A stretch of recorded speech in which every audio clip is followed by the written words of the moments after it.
The 36th session of the Senate in the third regular session of the 19th Congress is hereby called to order. Chair would like to call on Senator Ronald Bato de la Rosa to lead the chamber in prayer. You are recognized, sir, and you may proceed. In the name of the Father, of the Son, the Holy Spirit. Amen. A reading is taken from the Holy Gospel according to Matthew. Tell me, suppose a man has 100 sheep and one of them strays. Will he not leave the 99 on the hillside and go in search of the stray? In truth, I tell you, if he finds it, it gives him more joy than though the 99 that did not stray at all. Similarly, it is never the will of your Father in heaven that one of these little ones should be lost. Dear Lord, as we gather today and continue with another week of public service, we do so by reminding one another of your immense love for all of us, but especially for those who are lost, and least. We thank you for your faithfulness, which is great, and your mercies, which are new every morning. But as we come before you, Lord, it is not only gratitude that fills our hearts. We are also filled with the firm resolve to ask you to create in us clean hearts, hearts that you can use mightily to reach those who need your love and grace the most. At a time when people are flooding the streets and stores, may we remember the more essential kind of Christmas rush, the rush to come to the aid of the vulnerable in society, the rush to listen to the needs of our people, and the rush, most of all, to act swiftly for the passage of laws that shall uplift the least, find the lost, and walk with the last. Dear Lord, empower us. May the 99 who have not strayed never blind us from the work that needs to be done. May you bless us so we shall be true servants in all that we are and do. Amen. In the name of the Father, the Son, the Holy Spirit. Amen. Thank you, Senator De La Rosa. Secretary, will please call the roll. Call of members, the Honorable Senator Binay, Senator Cayetano Alan, Senator Cayetano Pia, Senator De La Rosa, Senator Ejercito, Senator Estrada, Senator Gatchalian, Senator Go, Senator Ontiveros, Senator Lapid, Senator Legarda, Senator Marcos, Senator Padilla, Senator Pimentel, Senator Poe, Senator Revilla, Senator Tolentino, Senator Tulfo, Senator Villanueva, Senator Villar Cynthia, Senator Villar Mark, Senator Zubiri, the Senate President. With 21 senators present, Chair declares the presence of a quorum. Majority Floor Leader. Mr. President, I move that we dispense with the reading of the journal of the third session, Tuesday, December 3, 2024, and consider the same as approved. Any objection? Hearing none, motion is approved. Majority Leader. Mr. President, I move that we defer the approval of the journal of the 35th session, Monday, December 9, 2024. Any objection? Hearing none, motion is approved. Mr. President, before we proceed with the reference of business, some guests would have to be acknowledged. Guests of this representation, the local government officials of Opol, Misamis Oriental, led by Mayor J. Francis Bago, guests of Senator Gatchalian, local government officials of Barogo, Leyte, led by Mayor Aaron Balais, guests of the Senate, Mav Green, Josanet Valenzuela, guests of Senator Alan Peter Cayetano, Police Brigadier General Steve Londan. To the aforementioned guests, welcome to your Senate. Majority Leader. Mr. President, I move that we proceed with the reference of business. Any objection? Hearing none, Secretary General is directed to comply. Resolutions. Proposed Senate Resolution 1254, congratulating and commending His Eminence Pablo Virgilio Ambo David for his elevation as the 10th Filipino Cardinal by His Holiness Pope Francis, recognizing his dedicated service to the Catholic Church and his work for the underprivileged, and honoring him as a true son of Pampanga Province, Senator Lapid. To the Committee on Rules.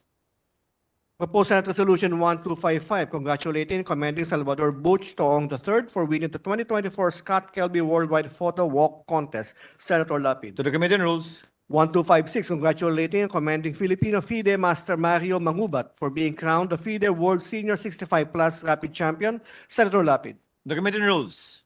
Majority Floor Leader. Majority Floor Leader.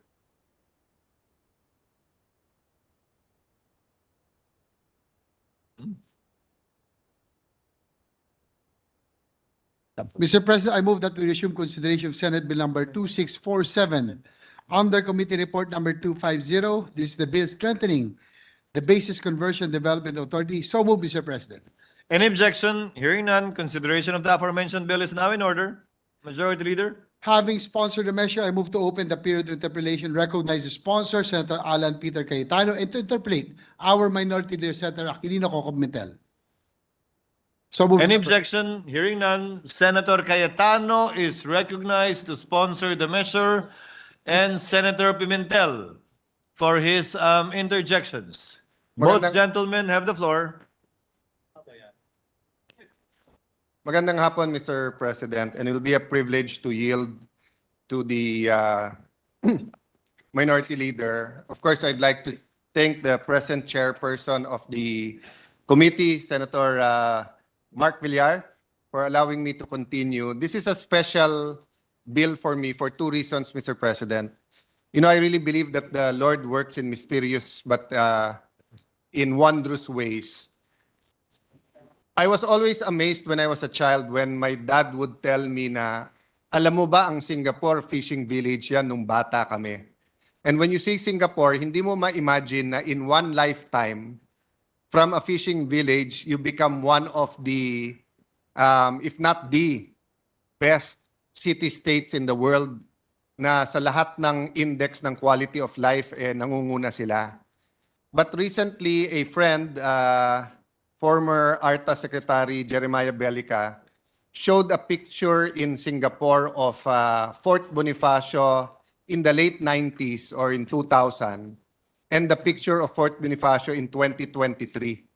And na-realize ko na in half a lifetime or in half a generation in 20 years, lubusan nagbago ang aming syudad. And part of this is because of the initiative of President Ramos to privatize the bases. And I wish that Subic, Clark, La Union, Baguio, or anywhere where there is military bases, and there are different degrees of success. But yung success po nung BGC, may mga elements dyan na wala po sa Clark. And one of those elements is yung land ownership. At kung tutusin, Mr. President, napakaganda ng airport ng Clark. Ang Central Luzon ay napakayaman. So, you know, with all my heart, it is a privilege to be a sponsor of this bill. And with all my heart, I thank the BCDA, I thank our former presidents for the opportunity to push for this. No? So with that, Mr. President, I yield to the Minority Leader for some questions. And I'd like to thank him for the interest he had in this legislative proposal. Thank you, Mr. President.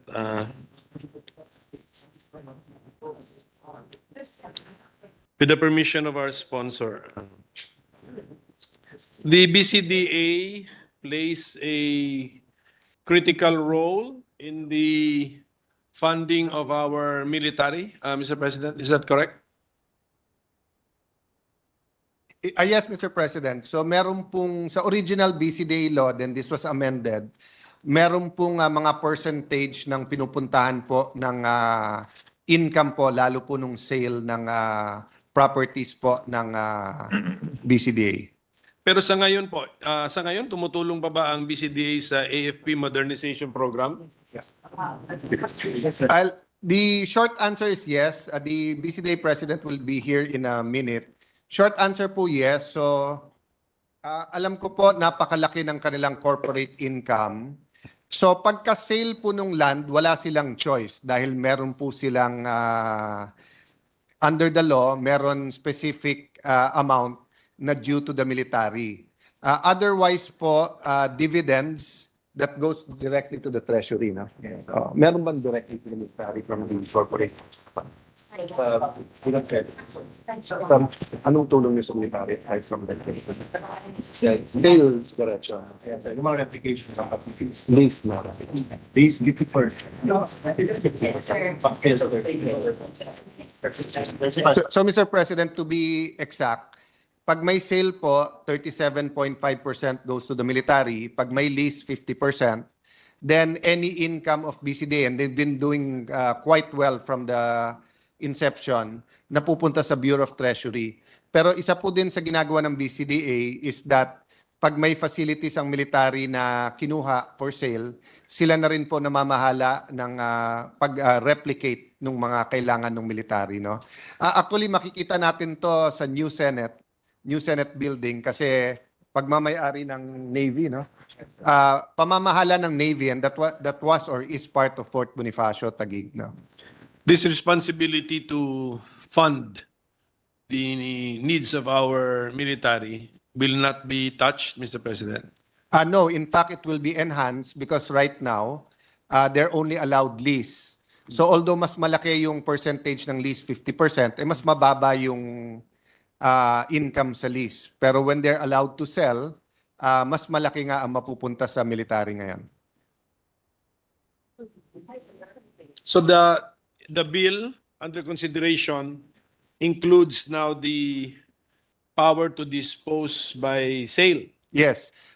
Only 5% nung present sa Clark ngayon, and then possibly another 5%. So not more than 10% ang papayagan pong for sale. Ang main reason ito, Mr. Minority Leader, Mr. President, and we already mentioned this. Personally, I was involved in advocating this when I was Secretary of Foreign Affairs. Ang nangyari po kasi, Mr. President, namili yung mga developers sa labas ng Clark. And for some of the wealthier, it's okay, whether inside, outside. But for example, yung workers, nagrerenta sila. And kung masyadong controlled yung market inside, sa labas, medyo traffic na rin. So actually, nakinabang ng husto din ang mga private business dun sa labas ng Clark. And before the SEA Games, hindi pa ganun ka-traffic, pero ngayon medyo grabe na ang traffic. So selling within the camp, within the Clark, as long as it is limited to this 5 plus 5%, I think will be a win-win-win. No? Win for the workers, for the investors, for the BCDA, for Clark, no? And also for some light industries. So magkakaroon ng kompetensya ang Clark International Airport in the next 5 to 10 years dun sa Bulacan Airport. So, and to be fair to BCDA or to congratulate them, they've attracted some very good investors katulad nung Singapore FedEx, Singapore Airlines.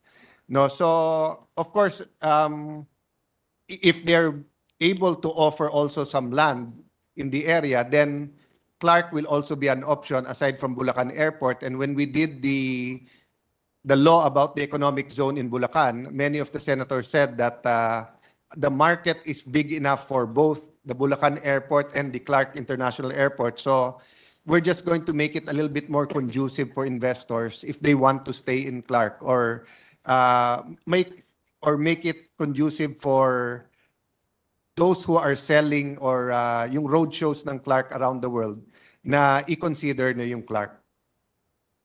We are amending RA number 7227 as amended. So, but under this law, The remaining corporate life of BCDA is still 19 years. Is that correct, Mr. President? Yes, Mr. 18 years, Mr. President. 18 years na lang, nabawasan na ng 1 year. But from practice, most of the GOCCs going to Congress calling for or are requesting for the renewal or extension of their corporate term when they are already just 5 years into the end of their original term, Mr. President. So, isn't this too early, Mr. President, or too anticipatory of something, Mr. President, that 19 years before the end of life, we are already asking that the life be extended, Mr. President? Mr. President, I'll be very frank with the minority leader and our colleagues because I owe that to you.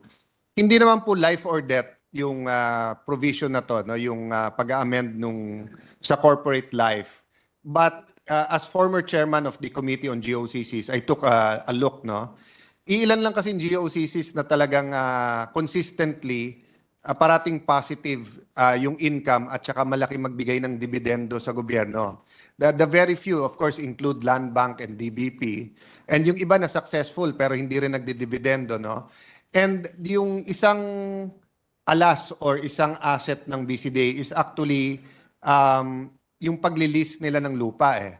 And usually ang lease nila is 25 or 50 years. So it just doesn't up to 75 years, Mr. President. So it just doesn't make sense to some of the investors pagka nagro-roadshow na magpapalis ka ng 50, 75 years pero 18 years ka na lang. So syempre may question din yung iba. What if your government suddenly does not want to renew the corporate life? Of course, may mga sagot naman tayo dyan, di ba? I mean, if and when that time comes that the Philippine government says mag-transition na, meron naman magiging authority yan. But as we know, relationships matter. May sasalo. May sasalo niyan. May sakali yan. But yung investor kasi ang importante, hindi lang anong korporasyon niya, but sinong kausap namin di ba? And as a juridical entity, may may pangalan na internationally yung BCDA, may credibility.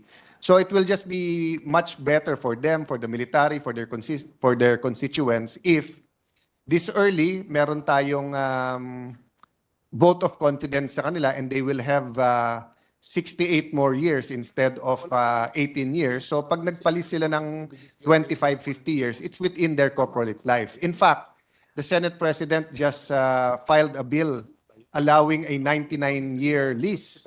No?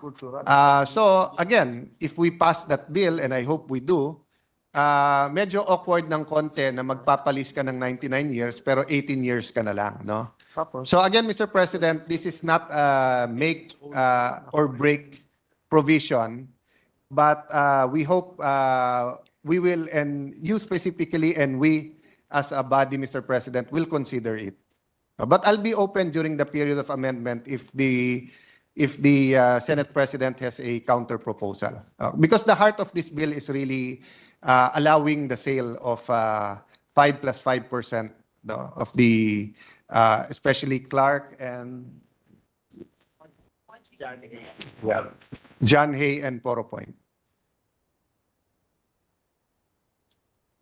And that heart of the amendments is found in section what, Mr. President? Of the bill.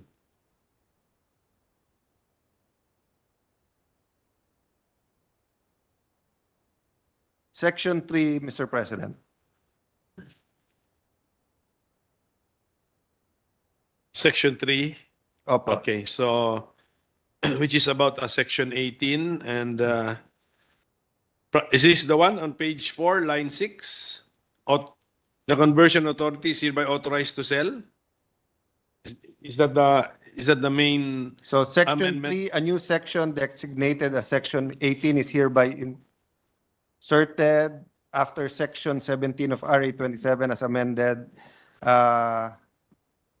So yeah. So page 4, line 6. Yes. The conversion authority is hereby authorized to sell the lands Yes, immediately preceding paragraph. Yes. Sige po. So Sorry, Mr. President, I was using a different version, annotated version. Kaya So, okay, can we now talk about the lands in the immediately preceding paragraph? So, Yes. number one, page 3, line 3, that would be number 1, Clark Special Economic Zone. Number 2, 4-Point Freeport Zone. Number 3, Bataan Technology Park. Number 4, John Hay Special Economic Zone. So, yan po yun. Opo, Yan lang yan yun. po, So, Mr. President. Yan po. the authority to sell given to the conversion authority would be limited to the 4. Yes, Mr. President. And then Because, Mr. President, yung sa Pasay at saka sa Taguig, from the start kasi allowed na ibenta yon eh. So ang naging wisdom nung 1992, etong iba, i-lease na lang natin. So it's been a 8 plus 32-year experiment na rin eh. So may mga findings na rin over time, pero binalansi pa rin natin. Instead of wholesale, okay magbenta, payagan na natin silang lahat, we limited it to 5%. But given na nga na the Bulacan Airport is expected to be very successful, we saw it fit na 5 plus 5 if kailangan, but not more than 10% po yan. so what is the classification of the land found in Clark Special Economic Zone right now, as of the moment? It's anong next din dito? Patrimonial. Right now it's considered patrimonial land. So hindi siya alienable and disposable. But as to classification, ano po siya? Di ba ang classification natin parang forest, Agro-industrial po. agro-industrial. But what makes it not alienable and disposable? A specific provision of law? Yeah, the law, the 1992 BCDA law, so since it was a military camp, the 1992 law said which camps can be sold and which ones can be developed pero cannot be sold. So parang ano na to, parang nagbago na ng isip natin after the passage of time, pwede na. Yes. We will now- After the experience with the Villamor Air Base and then the Fort Bonifacio, formerly McKinley, Fort McKinley, nakita po natin na, so for example, Mr. President, I dare say, kung bawal magbenta ng lupa sa Fort Bonifacio, BGC will not be BGC.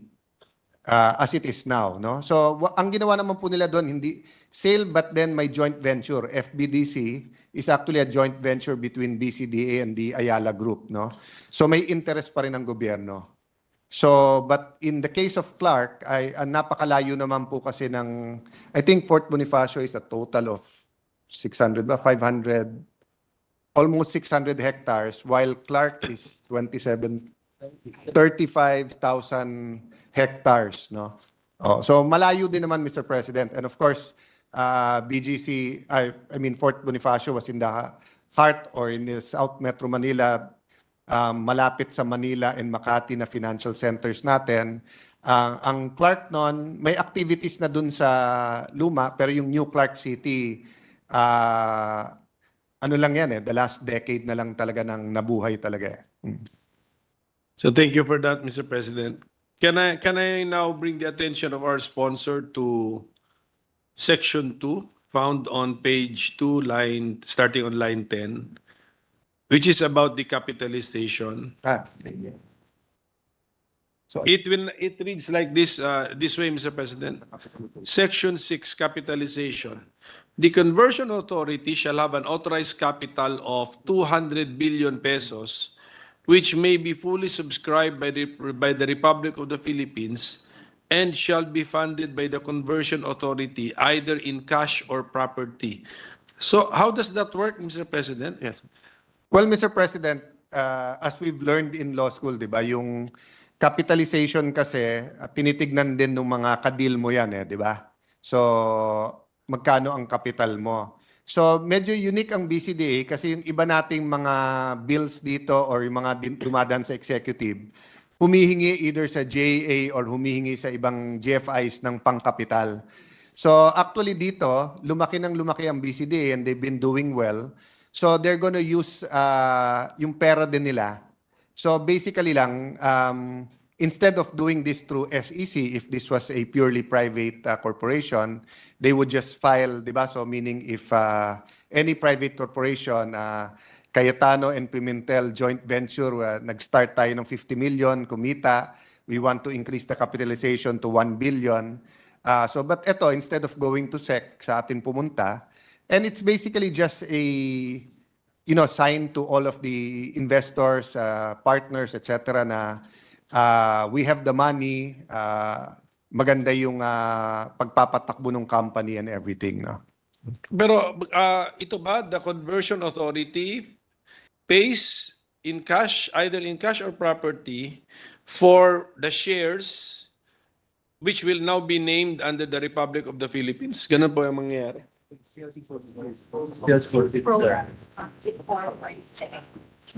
Okay. So what will happen is they will sell the shares sa capitalization, di ba?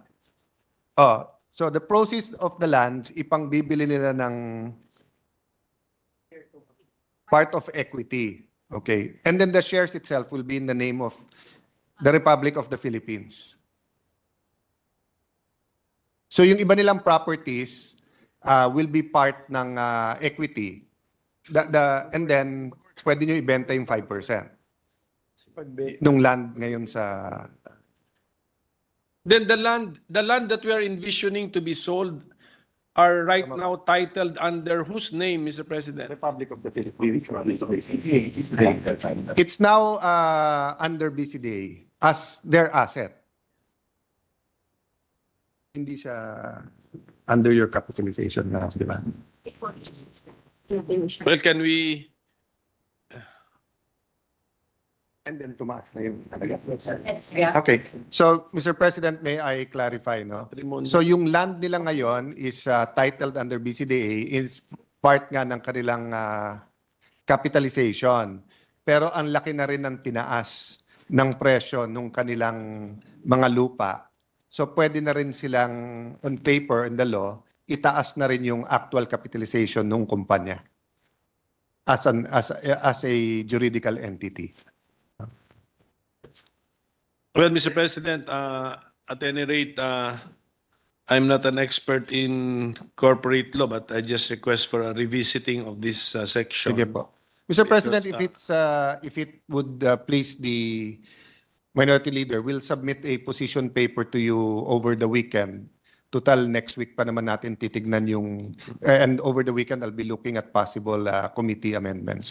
Thank you, Mr. President. Ito na lang po siguro, kasi we're back to the early extension of the corporate term of the conversion authority. I have been informed that in the TWG hearing dated October 12, 2023, DOF said that, I will just paraphrase, I will just quote the last sentence. We strongly recommend putting off discussion on this subject matter to a later period, referring to the prematurity of the legislation to extend the corporate life of the... Yes. So, As I said, Mr. President, it's not a life or death issue for BCDA. And di ba po, sa LEDAC, for example, di ba, yung PISAM, magkatabi tayo ng upuan. We don't want to extend because it's for the benefit of the government for them to finish their work. Pero ang BCDA, it's to the benefit of the government for them to not only continue because they're doing well, other companies, GOCCs that handle properties in in the Philippines. As we saw, the old Napocor and the NHA, billion ang naging utang that drained. Ito naman, tuloy-tuloy ang dividendo ng BCDA. So I fully understand why DOF would be more conservative, but they cannot also dispute the fact that if they were an investor coming in, they would rather that mas mahaba yung corporate life. So if you'd permit, Mr. Minority Leader, Mr. President, I'll just submit a 1-2 page anong benefits ng extension at this time, and then I'll be open at the period of amendment if you feel differently, Thank you. Mr. Minority Leader. well, BCDA is one of the GOCCs being monitored and evaluated by the GCG. Tama Yes, po yan? Mr. President. Sige, may we know the score?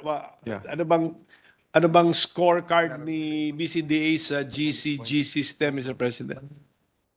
Pwede ba yun?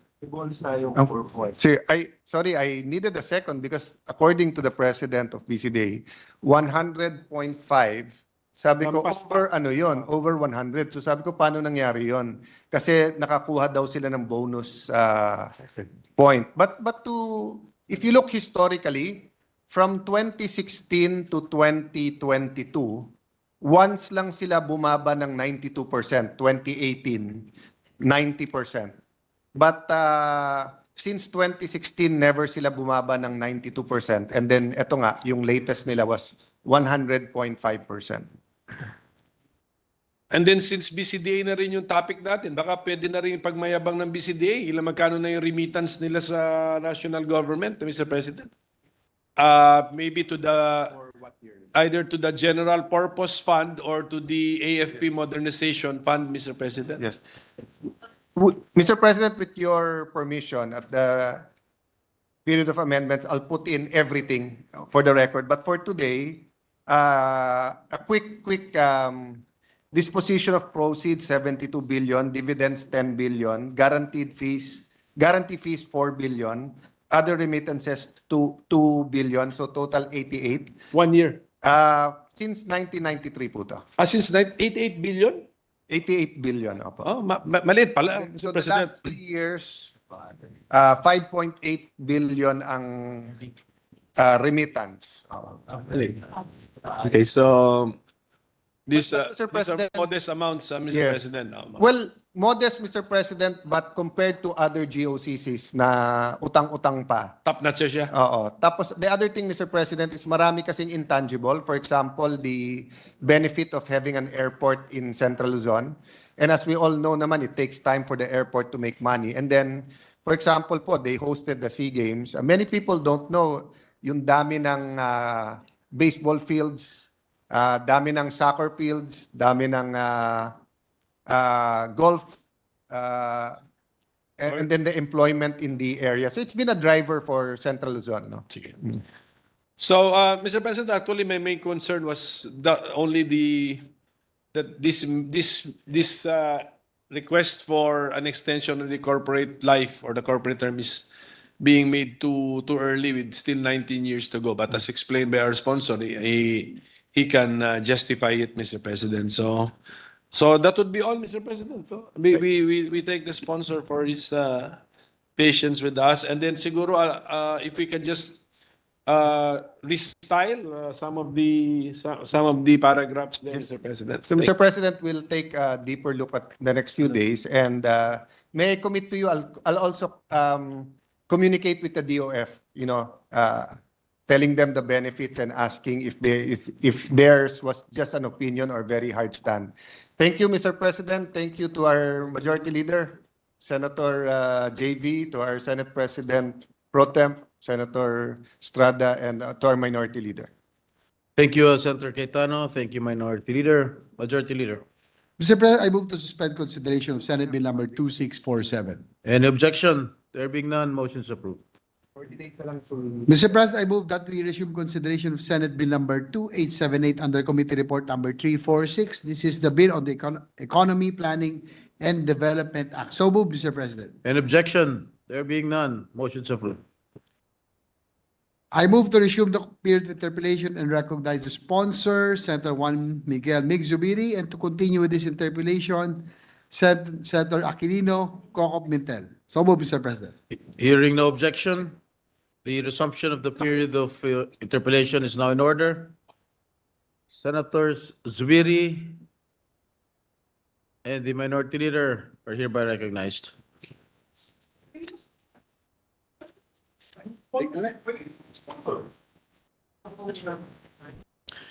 You want a minute suspension? Minute suspension, Mr. President. Session suspended.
Mr. President, I withdraw my previous motion. Instead, we proceed to the additional reference of business. So move, Mr. President. Secretary, please read the reference, additional reference. Please. Additional reference of business committee report. Committee report 424 submitted by the Committee on Public Order and Dangerous Drugs on Senate number 2895 with Senator De La Rosa as author. An act amending Republic Act number 10591 as amended, otherwise known as the Comprehensive Firearms and Ammunition Regulation Act, recommending its approval in substitution of Senate numbers 2773, sponsor Senator De La Rosa. To the calendar for ordinary business. Mr. President, I move that we transfer from the calendar for ordinary business to the calendar for special orders committee report number 424 on Senate Bill number 2895. This is the bill amending RA number 1059 or the Comprehensive Firearms and Ammunition Regulation Act. So move, Mr. President. Any objection? There being none, motion's approved. I move that we consider Senate Bill number 2895 under committee report number 424. Any objection? There being none, the motion is approved. Consideration of Senate Bill number 2895 is now in order. The Secretary will read only the title of the bill without prejudice, inserting into the record the whole text thereof. An act amending Republic Act number 10591 as amended, otherwise known as the Comprehensive Firearms and Ammunition Regulation Act. Mr. President, I move to recognize Senator Ronald Bato de la Rosa as chairperson of the Committee on Public Order and Dangerous Drugs to deliver the sponsorship speech. Senator Bato de la Rosa is recognized. Thank you, Mr. President, Majority Leader. Mr. President, my dear colleagues, I rise today to sponsor Senate Bill number 2773 under Committee Report number 424, which seeks to further refine and strengthen Republic Act number 10591, an 11-year-old law which regulates firearms ownership in the country. Hindi tulad sa Amerika, kung saan isang karapatan ang pag-iingat at paghawak ng armas ayon sa kanilang konstitusyon. Naging mahigpit po ang ating mga batas patungkol dito. Naniniwala sila na ang right to bear arms ay isang basic rights na bahagi sa pagtatanggol sa sarili o self-defense. Malayo ito kung ikukumpara sa atin na maituturing na isang privilege ang gun ownership. Sa kabila ng pagkakaiba ng ating mga bansa patungkol sa mga prinsipyo at polisiya sa pagpapahintulot na mag-ari ng mga baril, hindi maitatanggi na nagkakapareho tayo sa pagkilala na may karapatan ang bawat isang nilalang na protektahan ang kanyang sarili mula sa anumang banta ng panganib. In 2013, our legislators made history when they successfully passed RA 10591. Our country has benefited from this law since then, especially in ensuring that only those who are qualified are allowed to own, possess, and carry firearms. Kagaya po ng ibang mga batas, nakita po natin ang pangangailangan na i-update ang RA number 10591. Hindi lamang para makasabay sa pagbabago ng panahon, kundi para mas maging equitable at inclusive. Bagamat isang privilege ang pagmamayari ng baril sa ating bansa, iniiwasan din naman natin na maging exclusive ito, lalo na sa mga makapangyarihang lamang.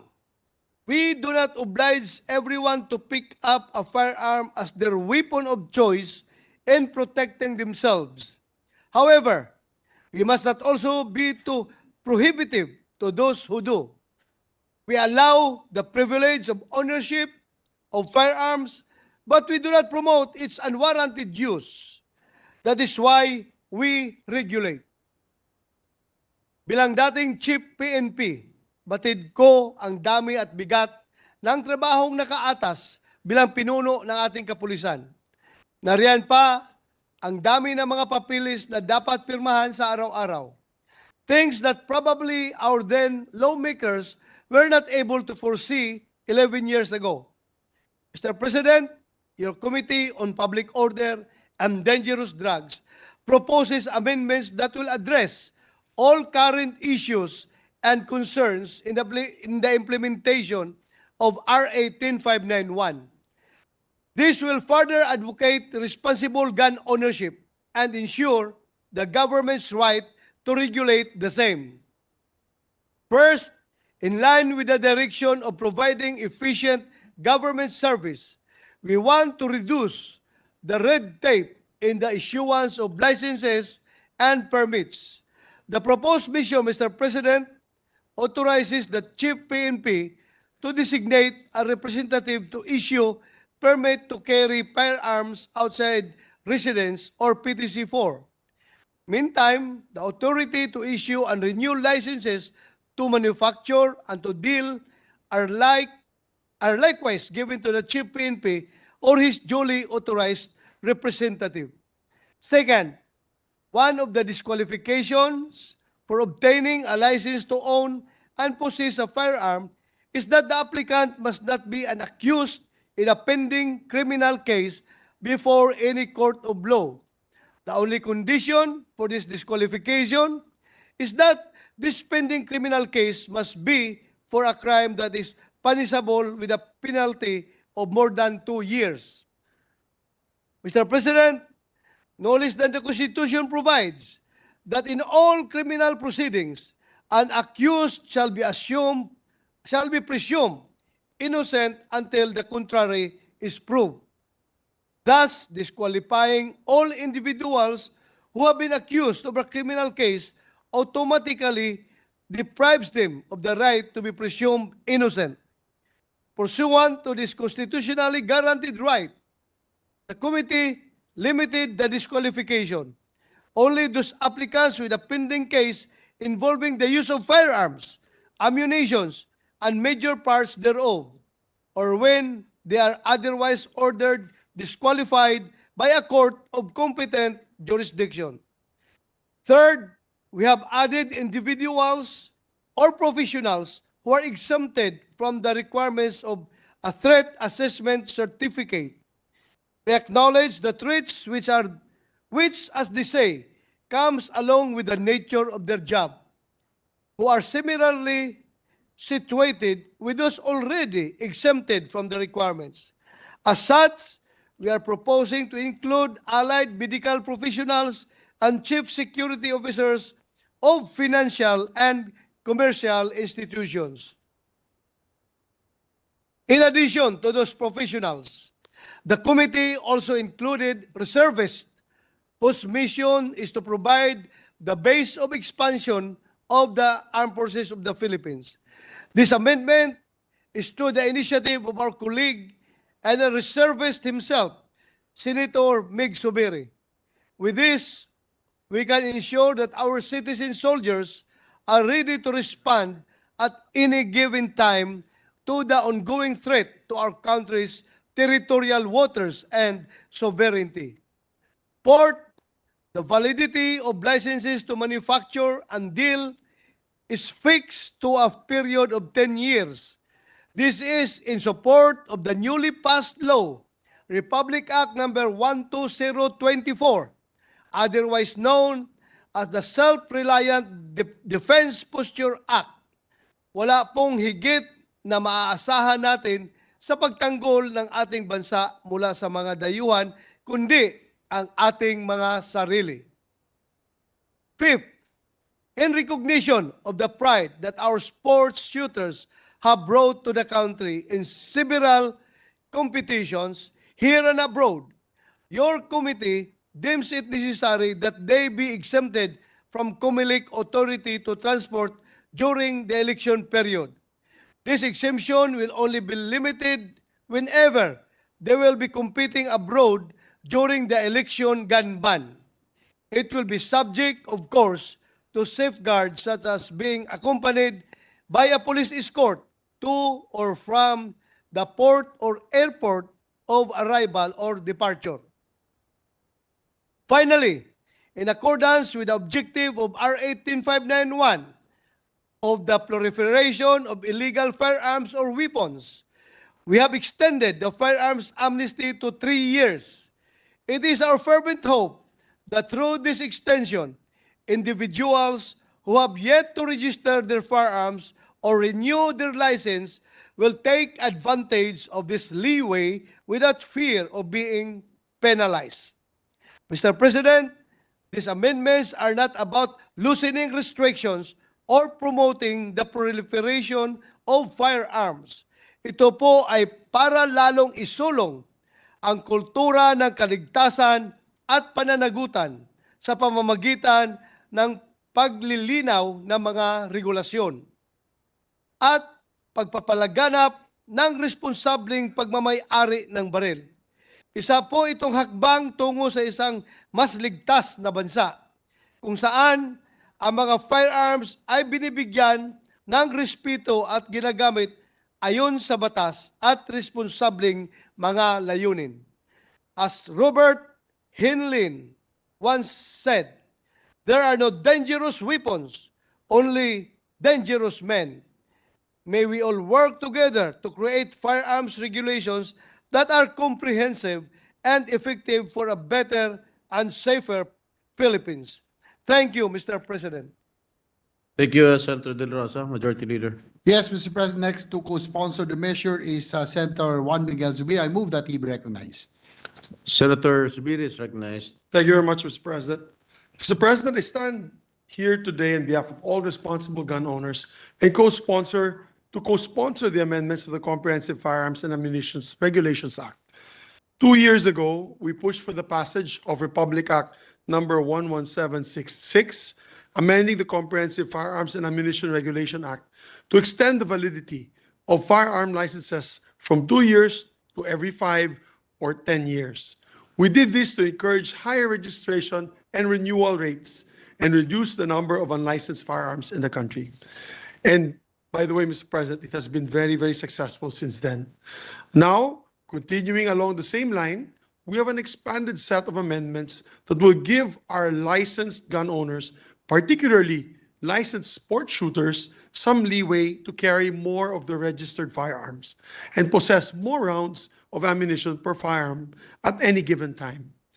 We have also extended the firearms amnesty from 6 months to 3 years to allow owners more time to renew their firearms registration without getting penalized with delinquency fees. Make no mistake, Mr. President, these loosened restrictions are not to give our gun owners a free pass to buy and carry as many firearms as they want. Not at all. What we are doing, in fact, is finding ways to make it easier for gun owners to get their registrations and licenses in order. And ultimately, we are pushing for these amendments to help us take a better account of all the firearms in the country. Crucially, we are also streamlining the process of authorizing manufacturers and dealers, which includes allowing the Chief of the Philippine National Police to be represented by a designated approving authority when necessary. And instead of requiring that manufacturers lodge their applications with the Department of the Interior and Local Government, or the DILG, while dealers go, the PNP actually are now putting both manufacturers and dealers under the ambit of the PNP rather. Less bureaucracy and less confusion. We are also centralizing the registration of locally manufactured and imported firearms, which now all have to be done at the PNP Firearms and Explosives Office storage facility, instead of the old way, which mandated that locally manufactured firearms be inspected and registered at the manufacturing facility, while imported ones shall be inspected and registered at the FEO storage facility. As you can see, Mr. President, these are comprehensive amendments that serve to make licensing and registration smoother for all parties, from approving authorities to the manufacturing and the dealers as well of the firearms, to the gun owners. We do not want to impose bureaucratic roadblocks that will discourage them from getting their licenses and registration in order. In this way, Mr. President, we keep our gun owners more responsible and mindful of their obligations under our firearms laws. With these amendments, we hope to keep a better track of all the firearm-related activities in the country and prevent unwanted incidences of crimes that involve the use of unlicensed firearms. As such, I hope that we can get the support of our colleagues in ensuring that the passage of this measure. Maraming salamat po, Mr. President. Thank you, Senator Zubiri. Majority Leader. Mr. President, I move that we suspend consideration of Senate Bill number 2895. Any objection? Hearing none, motion is approved. Minute suspension, Mr. President. Session suspended.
Resume. Mr. President, I move that we resume consideration of Senate Bill numbers 2252, 1691, 1725, 355, 2614, 2615, 2616, 2617, 2618, and 2619. These are the bills declaring a protected landscape under the National Integrated Protected Area System, or NIPAS. So moved, Mr. President. Is there an objection? There being none, the resumption of consideration of the aforementioned bills are now in order. Mr. President, I move to resume the omnibus interpretation, all the measures, and recognize the sponsor, Senator Cynthia Villar. Senator Cynthia Villar is hereby recognized. Wala na interpretation. Wala. Yung isa lang. Mr. Pre- Yes, Yes. Senator Zubiri. I just want to manifest my full support. I will not interpolate, of course, because we are on the same page. We are pro-environment, so I just like to manifest my full support of these measures. And if the proper time, it can be made co-author, co-sponsors. Thank you, Mr. President. With the permission, of course, of the sponsor. Yeah, thank you very much for your support, Senator Subiri, and we appreciate that very much. Thank you. Majority Leader. There being no other member who wishes to interpret, I move to close the period of interpretation. So move, Mr. President. Any objection? There being none, the motion is approved. Mr. President, I move to suspend consideration of the aforementioned House bills. Is there an objection? There being none, motion is approved. I mean, suspension, Mr. President. Session suspended.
Mr. President. Session is resumed. Mr. President, I move that we resume consideration of Senate Bill number 2878 under Committee Report number 346. This is the Bill on the Economy, Planning, and Development Act. So move, Mr. President. Is there an objection? There being none, the resumption of consideration of Senate Bill number 2878 under Committee Report number 346 is now in order. I move to resume the period of interpellation and recognize the sponsor, Senator Juan Miguel Zubiri, and to continue with this interpellation, Senator Aquilino Coco Pimentel III. Hearing no objection, resumption of the period of interpellation is now in order. Senators Zubiri and Pimentel are hereby recognized. Thank you very much, Please Mr. President. proceed. Thank you very much. Okay.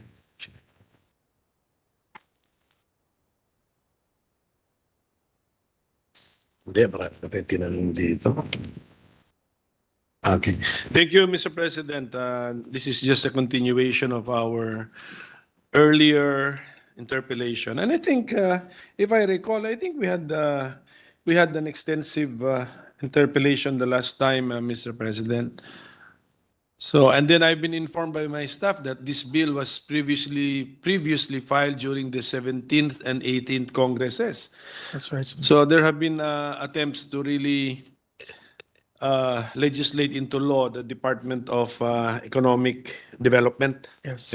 Yun po. So, ano po ba nangyari doon sa 17th and 18th? Bakit hindi tayo nagtagumpay? Ano ba, maalala pa ba natin yung issues na raised noon?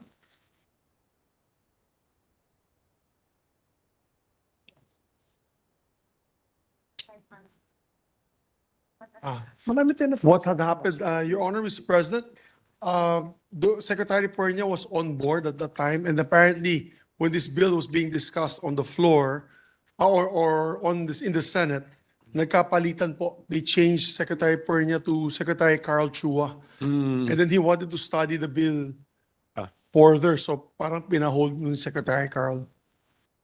Sige po. The main concern I think I raised last time was that whether going through the mode of creating a department for economic development would be constitutional in the sense that it would be the independent economic planning agency mentioned in our constitution. So I think we discussed this, and I'm sure during the break, during the interregnum, NEDA also studied the issue.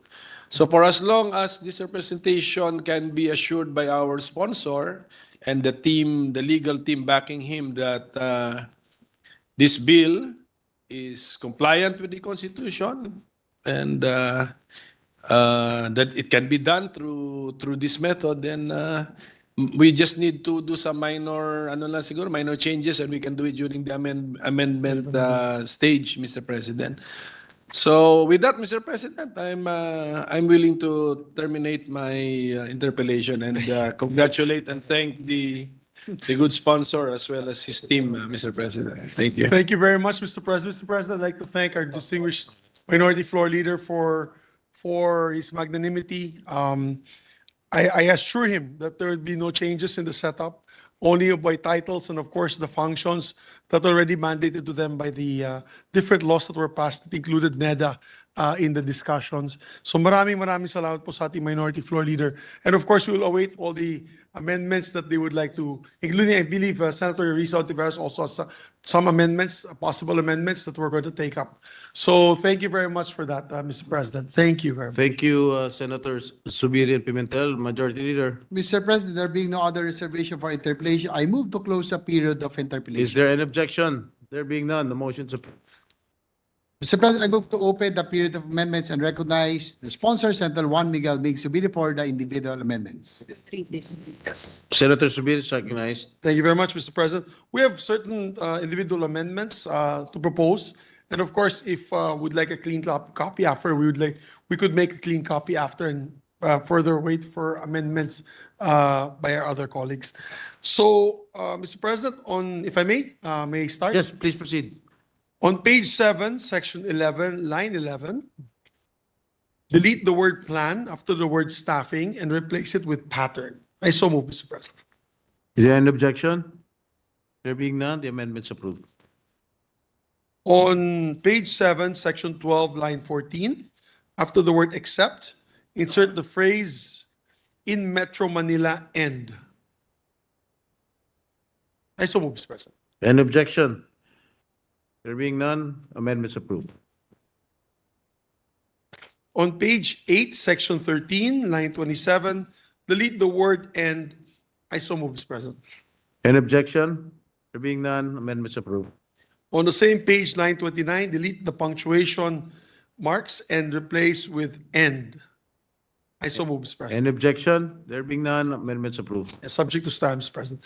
On the same section, delete item D, starting from line 30 of page 8 until line 2 of page 9. Insert instead a new item 3 to read as follows. Number 3, Public-Private Partnership Center of the Philippines, or PPPC, created pursuant to Executive Order Number 8, Series of 2010, as amended by Republic Act Number 11966, otherwise known as the Public-Private Partnership Code of the Philippines. I so move, Mr. President. Any objection? There being none, amendments approved. On page 12, section 23, line 4, delete the letter V under DEPD. I so move. After DEPD. I so move, Mr. President. Any objection? There being none, amendments approved. On the same page, line 6, after C, Executive Secretary, insert another item D, Secretary of the Department of Agriculture, and renumber the succeeding items accordingly. I so move, Mr. President. Any objection? There being none, amendments approved. Mr. President, on page 15, section 28, line 17, delete the phrase Department of Agriculture and open parenthesis and close parenthesis after the word DA. I so move. And this will retain only the acronym DA. I so move, Mr. President. Any objection? There being none, amendments approved. On page 20, section 34, delete item D on lines 11 to 12 and renumber the succeeding items accordingly. I so move, Mr. President. Any objection? There being none, amendments approved. On page 24, section 42, line 23, between end and EO, number 28, insert the phrase section 1 and 2 off. I so move, Mr. President. Any objection? There being none, the motion's approved. The amendment's approved. And lastly, may I propose an omnibus amendment to change the acronym? Kasi right now, Mr. President, it is DEPD. It's quite confusing to DepEd. So, of course, we're still open to amendments, but the proposal, Your Honor, is DepPad, which is Department of Economic Planning and Development, from DEPD to DepPad. Omnibus amendment, Mr. President. I so move. Okay, any objection? The omnibus amendment is hereby approved. Thank you. Although if there are members and colleagues who still want to change the name, if you find a better acronym, Your Honor, maybe the minority can help me come up with a better acronym. We will be open to that. So what we can do, Mr. President, we can just wait for a clean copy, submit it to our minority leader and Ma'am Risa, and then they can study, and we'll wait for further amendments for tomorrow, Mr. President. So thank you very much, Majority Leader. Thank you. Thank you, Senator Zubiri, Majority Leader. Mr. President, with no other individual, I move to close. We still have tomorrow. We can send Risa meron pa. Okay.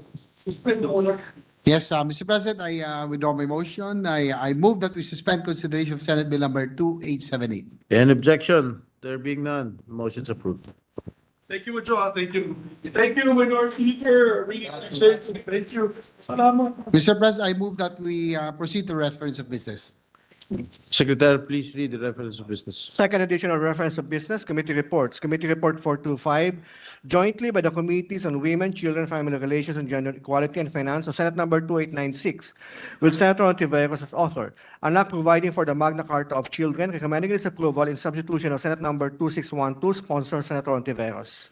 To the calendar for ordinary business. Committee Report 426, jointly by the Committees on Women, Children, Family Relations, and Gender Equality and Justice and Human Rights of Senate Number 2897, with Senators Villar C., Padilla, and Ontiveros as authors. An act amending Republic Act Number 11313, otherwise known as the Safe Spaces Act and for other purposes. Recommending its approval in substitution of Senate numbers 2232 and 2810, sponsor Senator Ontiveros. To the calendar for ordinary business. 427 by the Committee on Public Services and House number 10926, an act renewing for another 25 years the franchise granted to the Manila Electric Company under Republic Act number 9209, an act granting the Manila Electric Company a franchise to construct, operate, and maintain a distribution system for the conveyance of electric power to the end users in the cities, municipalities of Metro Manila, Bulacan, Cavite, and Rizal, and certain cities, municipalities, barangays in Batangas, Laguna, Quezon, and Pampanga. Recommending its approval with amendments taking into consideration Senate numbers 2824 and 2876, sponsor Senator Villanueva. To the calendar for ordinary business. 428 by the Committee on Justice and Human Rights on Senate number 2898 with Senators Escudero and Pimentel III as authors, an act liberalizing the lease of private lands by foreign investors, establishing the stability of long-term lease contracts, amending for the purpose Republic Act number 7652, otherwise known as the 17, sponsor Senator Pimentel III. To the calendar for ordinary business. 429, jointly by the Committees on Science and Technology, Civil Service, Government Reorganization and Professional Regulation, Energy, Ways and Means, and Finance, Senate number 2899 with Senators Tolentino, Revilla Jr., Escudero, Gatchalian, and Cayetano AP as authors. An act providing for a comprehensive legal framework for nuclear safety, security, and safeguards in the peaceful utilization of nuclear energy in the Philippines, and establishing the Philippine Atomic Energy Regulatory Authority and appropriating funds therefore. Recommending its approval in substitution of Senate number 1194, 1491, 2498, and 2506, taking into consideration House number 9293. Sponsor Senator Cayetano AP. To the calendar for ordinary business. Majority Leader. Mr. President, I move that we transfer from the calendar for ordinary business to the calendar for Special Orders Committee Report number 428 on Senate Bill number 2898. This is the bill amending the Investors Lease Act. So moved, Mr. President. There any objection? There being none, the motion is approved.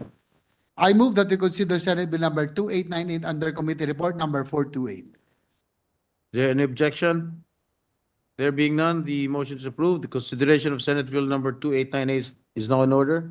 The Secretary will read only the title of the bill without prejudice to inserting into the record the whole text thereof. An act liberalizing the lease of private lands by foreign investors, establishing the stability of long-term lease contracts, amending for the purpose Republic Act number 7652, otherwise known as the Investors Lease Act. Mr. President, I move to recognize Senator Aquilino Pimentel, our Minority Leader, the Chairperson of the Committee on Justice and Human Rights, to deliver his sponsorship speech. The Minority Leader is recognized.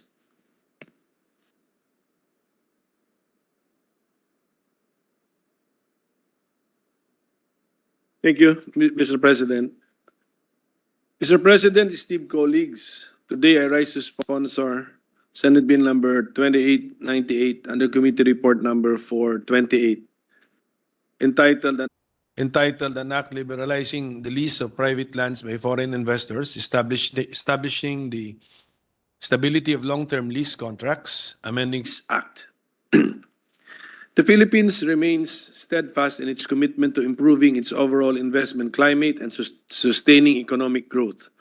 Over the years, the country has taken landmark reforms to remove barriers to foreign investment and stimulate economic activity. RA 11647, which amended the Foreign Investments Act, eliminated restrictions on foreign ownership of many enterprises, except those subject to nationality requirements enshrined in the Constitution and those outlined in the Foreign Investment Negative List. RA 11659, which amended the Public Services Act, liberalized public utilities, thereby opening sectors such as railways, airports, expressways, and telecommunications to 100% foreign ownership. RA 11595, which amended the Retail Trade Liberalization Act, lowered the paid-up capital requirement for foreign retail enterprises. And more recently, we passed RA 12066, also known as Create More, amending RA 11534, or the Corporate Recovery and Tax Incentives for Enterprises Act, which reduced corporate income tax rates and rationalized incentives for locators within special economic zones. Despite these strides, several challenges remain. Poor infrastructure, high logistics cost, regulatory inconsistencies, and a cumbersome bureaucracy continue to hamper the government's efforts to attract foreign investments. Moreover, foreign investors often face risks and uncertainties tied to lease agreements, which this bill seeks to address. Under RA 7652, foreign investors may lease private lands for an initial period of 50 years, renewable once for another 25 years, or a total of 75 years. While this may be progressive for its time, the evolving global investment landscape necessitates further liberalization to keep the Philippines competitive. To address these uncertainties and in line with the government's efforts to liberalize measures relative to foreign investments, this proposed measure seeks to extend the allowable aggregate lease term for foreign investors to 99 years. By providing longer lease periods, the measure offers greater stability and predictability for foreign investors. This stability, in turn, fosters investor confidence, enabling them to commit to long-term projects and secure returns on their investments. Notably, other ASEAN countries such as Singapore, Malaysia, and Brunei have adopted similar 99-year maximum period of lease for foreign investors, further underscoring the need for this reform to maintain our regional competitiveness. Aside from extending the aggregate lease term to 99 years, the bill includes the following salient features and provisions. Number one, investment requirement. Foreign investors must have an approved and registered investment under the Foreign Investments Act, or the CREATE, as amended by CREATE More, or has complied with the investment requirements prescribed by the appropriate Investment Promotions Agency, IPA. Green enterprises such as those in agriculture, agroforestry, and ecological conservation are also included in the list of allowed investments. Number two, registration of lease contracts. Lease contracts entered into by foreign lessees must be registered with the Registry of Deeds and annotated on the certificate of title covering the leased property. This ensures that the lease contracts are binding on and respected by third parties and protects the investor's leasehold rights. Number three, sublease. Unless there is a stipulation to the contrary, the leased area may be sublet but subject to registration and the same conditions and limitations as the primary lease. Number four, three-year rule. Failure to commence the investment project within 3 years from the signing of the lease contract shall warrant its termination. Number five, penalties. The fines for violating the act have been increased to a minimum of 1 million pesos and a maximum of 10 million pesos. Beyond the economic incentives for investors under existing laws, this bill is expected to boost national and local economies by generating employment, developing local industries, and enhancing human capital. Moreover, it will encourage established foreign companies with a long-standing presence in the Philippines to sustain or even expand their contributions to our country's socio-economic development. The Department of Trade and Industry has noted that leases for several foreign companies are set to expire within the next 20 years, highlighting the need to keep investments from leaving the country or at least giving them more reasons to stay. Ladies and gentlemen, the conditions are ripe for the passage of this measure. In 2023, the Philippines' gross domestic product grew by 5.6%, the fastest in Southeast Asia. Our special economic zones continue to thrive, attracting productive collaborations from both public and private sectors. The Philippines is recognized for its well-educated and skilled workforce, with most firms expressing confidence in the competencies of our talent pool. It is time to capitalize on these strengths, maximize our nation's potential, and strike while the iron is hot. Batid natin na maaring may ilang pangamba ang ating mga kababayan na para bang ipinauubayan na natin ang mga lupain ng ating bansa sa mga dayuhan. Let me assure this august chamber that this proposed amendment fully respects the provisions of the 1987 Constitution, which safeguards Filipino ownership of lands while allowing limited economic use by foreigners through regulated lease arrangements.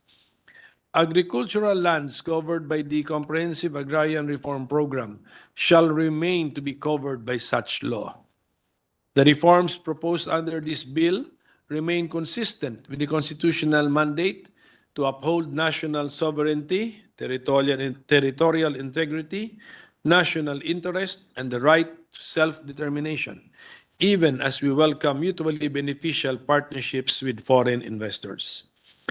While liberalizing lease terms, the state retains its authority to regulate foreign investments to ensure they align with our national goals and priorities. And the state shall protect Filipino enterprises against unfair foreign competition and trade practices. So, Mr. President, dear colleagues, I urge your support for this measure, which seeks a well-calibrated approach in striking a balance between fostering an investment-friendly environment and safeguarding the principles enshrined in our Constitution. Maraming salamat po. Thank you, Minority Leader. Majority Leader. Mr. President, I move that we suspend consideration of Senate Bill number 428. Is there any objection? There being none, the motion is approved. Mr. President, Senator Lauren Legarda would like to insert into the records her co-sponsorship speech on Senate Bill number 2878. The co-sponsorship speech of Senator Legarda is hereby inserted into the records. Mr. President, I move that we resume consideration of Senate Bill number 2865 under Committee Report number 343. Is there an objection? There being none, resumption of consideration of Senate Bill number 2865 is now in order. Mr. President, Parliamentary status of the measure is that we are now in the period of interpellation. I move to recognize the sponsor of the measure, Senator Win Gatchalian. The distinguished gentleman from Valenzuela is hereby recognized. Thank you, Mr. President. Thank you, Majority Leader. Mr. President, this representation made a further review of Senate Bill number 2865 under Committee Report 343, which took into consideration House Bill number 9277 or the Capital Markets Efficiency Promotions Act. Further discussions were also made with stakeholders, particularly the Department of Finance, who have submitted their updated position papers on the matter. Therefore, before we start the interpellation on this measure, this representation wishes to manifest before this chamber that as chairperson of the Committee on Ways and Means, this representation will be introducing an amendment by way of substitution during the period of amendments. This shall be made without prejudice to my fellow senators asking questions during the period of amendments. I have also sent an advance notice on November 29, 2024 to the senators on my intent to file an amendment by substitution of the committee report number 343. To give the body a brief overview, the substitute bill will include amendments on passive income taxes and excise taxes on automobiles and repeal of tax exemption and preferential tax rates of government-owned and controlled corporations. Thank you, Mr. President. Thank you, Senator Gatchalian. Majority Leader. Mr. President, pursuant to the manifestation of the Chairman of the Committee on Ways and Means, I move that we close the period of interpellations on Committee Report number 340 on Senate Bill number 2865. Again, this is without prejudice to the members asking questions during the period of amendments. Is there an objection? There being none, motion. Mr. President, before that, the Minority Leader is recognized. Looks like I have totally forgotten what has happened to this bill, Mr. President. So where are we now? So have we interpolated on the original bill? Not yet, Mr. President. So not yet. So I think it's best not to close the period for interpellation. Well, Mr. President, we will be amending by substitution. So And meaning then- we will replace the entire bill, not entire bill, but we will replace some of Then the we will concepts. come back to the interpellation stage. Correct, Mr. President. So we will just Without substitute prejudice it. To asking questions, may not I, be- I just got lost because the sponsor mentioned that without prejudice to asking questions during the period of amendments. So that was what got us worried, Mr. President. Yes, Mr. President. So we will go back to the period for interpellation. Is that correct? Amendments, Mr. President, because the entire bill will be substituted, Mr. President, with additional concepts. That's the right description, Mr. President. So before we start the period of interpellation, we substituted the bill so that the interpellation will be based on the new substitute bill, Mr. President. Come out. Yes, precisely, Mr. President. Sana it's really, we have to go back to the period for interpellations. That's Maybe, the point. suspend. Yes, we can suspend for a minute. Session suspended.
Assume. Mr. President, I reiterate my motion that we close the period of interpellations on committee report number 343 on Senate Bill number 2865. Again, this without prejudice to the members asking questions during the period of amendments. So move, Mr. President. There any objection? There being none, the motion is hereby approved. Mr. President, I move that we suspend consideration of Senate Bill number 2865. Any objection? There being none, the motion is approved. I mean, suspension, Mr. President.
Mr. President, I move that we transfer from the calendar for ordinary business to calendar for special orders, Committee Report number 425 on Senate Bill number 2896. This is the bill on the Magna Carta of Children. So move, Mr. President. Any objection? There being none, motion is approved. I move that we consider Senate Bill number 2896 under Committee Report number 425.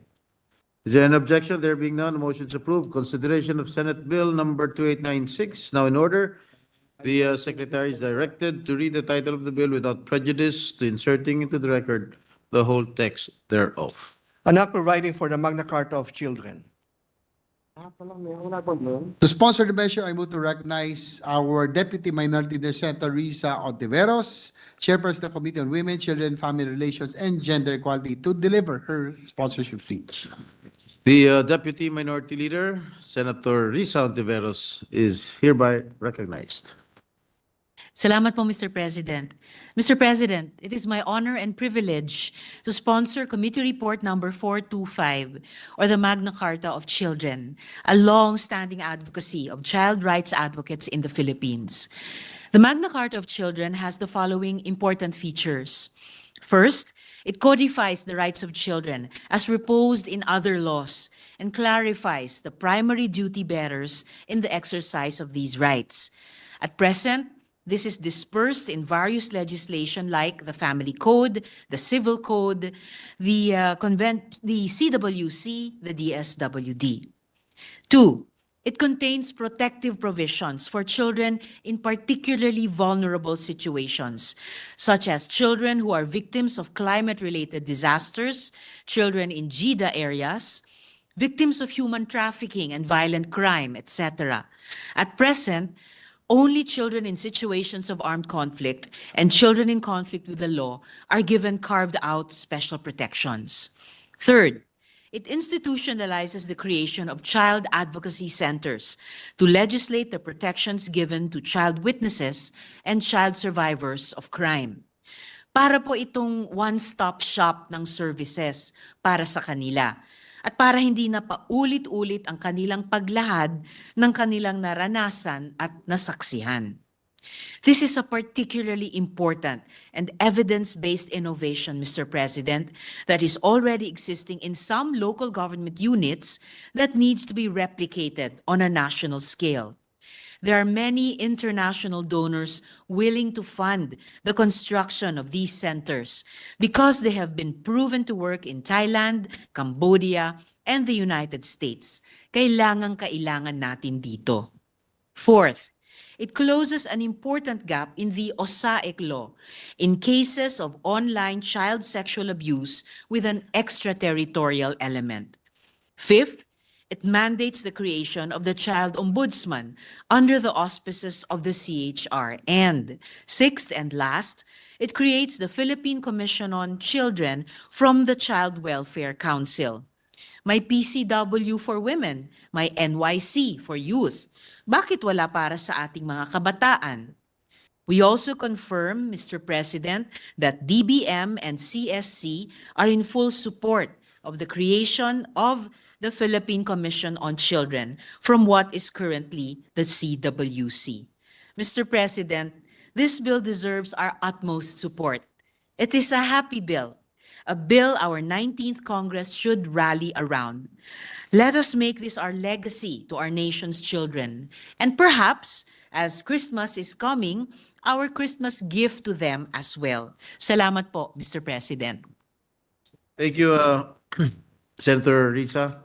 Majority Leader. Mr. President, I move that we suspend consideration Senate Bill number 2896. Any objection? There being none, the motion is approved. Mr. President, I move that we transfer from the calendar for ordinary business to calendar for special orders committee report number 426 on Senate Bill number 2897. This is the bill amending the Safe Spaces Act. So move, Mr. President. Is there an objection? There being none, motion is approved. I move that we consider Senate Bill number 2897 under committee report number 426. Is there an objection? There being none, the motion is approved. Consideration of Senate Bill number 2897 is now in order. The Secretary is directed to read the title of the bill without prejudice to inserting into the record the whole text thereof. An act amending Republic Act number 11313, otherwise known as the Safe Spaces Act, and for other purposes. Majority Leader.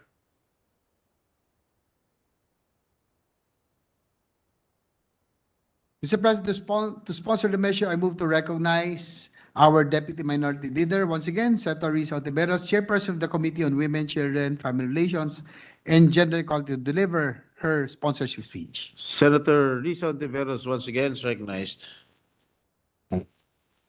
Salamat po muli, Mr. President. Mr. President, it is my honor and privilege to sponsor amendments to the Safe Spaces Act or Committee Report number 426.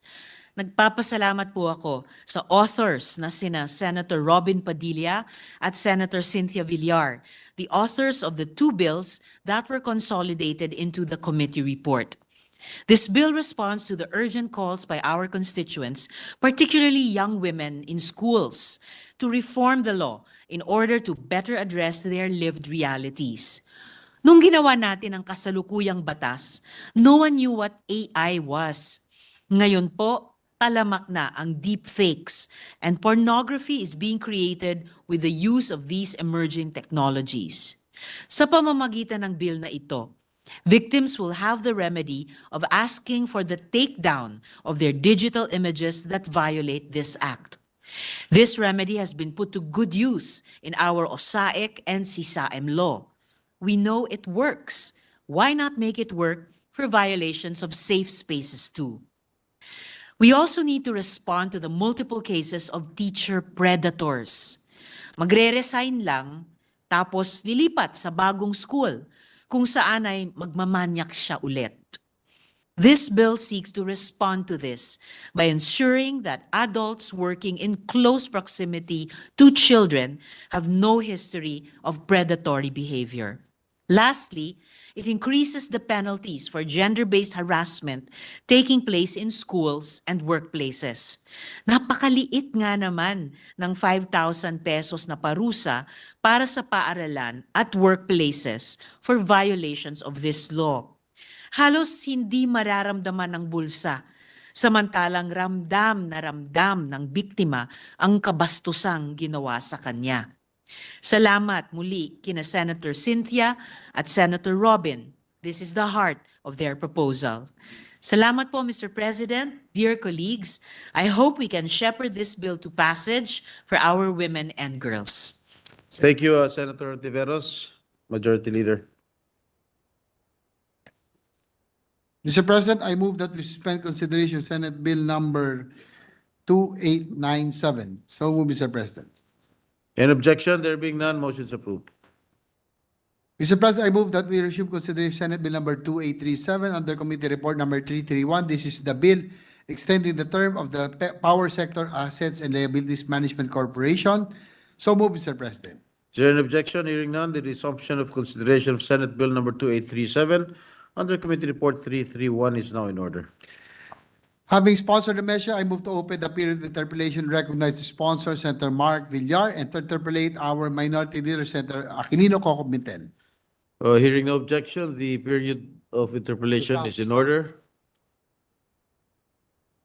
Who am I going to recognize? Mr. President, instead it's Senator Win Gatchalian who will interpellate.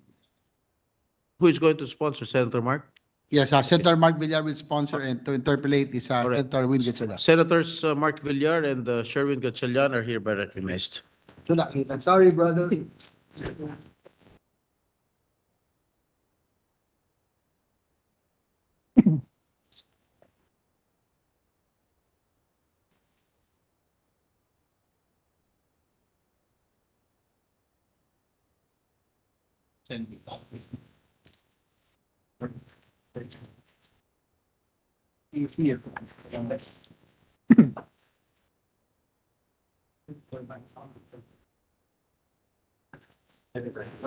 Especially in finance. Sa pusin mo yung pwedeng sumagot. May cards din.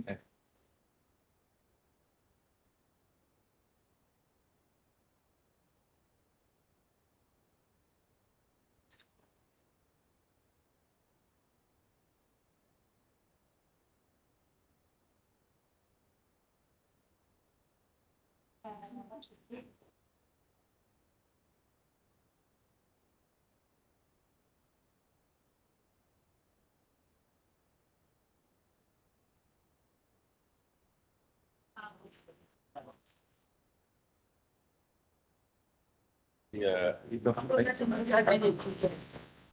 Ready, Mr. President? Suspend ba? Oh, Mr. President, will the good sponsor yield to a few questions? Yeah, yes, Mr. President, we yield. Thank you, Mr. President. Mr. President, let me start off with the original mandate of PSAM. In simple terms, PSAM's mandate was to sell the assets, and all the proceeds that it will collect will be used to pay off the debts.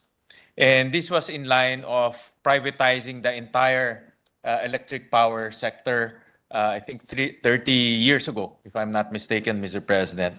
And in fact, when I went back to the transcript of the discussions on PSAM, Senator John Osmeña said, PSAM was conceived as a special purpose vehicle simply to warehouse all of the obligations of the NPC and to handle the sale of the assets.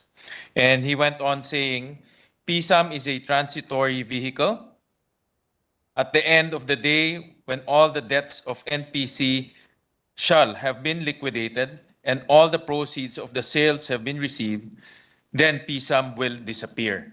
So the intention of PSAM, even this was in the transcript dated October 15, 2001, Mr. President. So it was clear during the deliberations that time that PSAM's life is limited because it has a single task of selling the assets and paying off the debts, Mr. President. And that was the whole rationale why during that time, the Senate created PSAM, Mr. President. So, Mr. President, let me ask the good sponsor, what is the rationale now of extending PSAM? Because the original intent of PSAM is to have a limited life, Mr. President. So, what is now the rationale why PSAM is being extended? Yes, Mr. President, at this point, though the PSAM has made many strides, great strides towards liquidating or selling the assets, the former assets of the assets of Napocor, there's still some liabilities that remain. So I think it's important that we, in order to dispose of these assets, at the same time make sure that these liabilities are not passed on directly to the national government. I think it's important that we give them some more time just to wrap up the just to wrap up their mandate. To date, Mr. President, how much, let me maybe backtrack a little bit. How much debt did PSAM absorb 30 years ago? Yes. And how much debt is remaining right now, Mr. President? Yes, at the peak of its debt obligation, which was in 2003, the debt of PSAM was at 1.24 trillion pesos. And as it stands today, June of 2024, the debt stands at 277.2 billion pesos, which represents a decrease of 78% from its peak level. Okay. And what, if I remember it correctly also, Mr. President, that the intention, if ever PSAM will not completely liquidate the debt or completely pay off the debt, it's national government who will absorb the debt.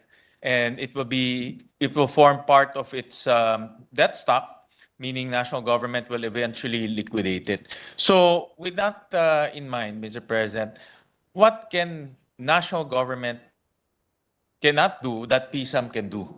Because national government can obviously pay off the debt, even in the absence of PSAM. But what can PSAM do that the national government cannot do insofar as debt repayments or debt payments are concerned? Well, I think with regards to the liquidation of the assets, of course, the PSAM has a greater familiarity. If we dissolve the organization, the national government would have a difficult time picking up where they left off. I think there might be some time lost during the transition. And it's also important to note that the PSAM also has existing operations. There are still some power generating assets that the PSAM manages.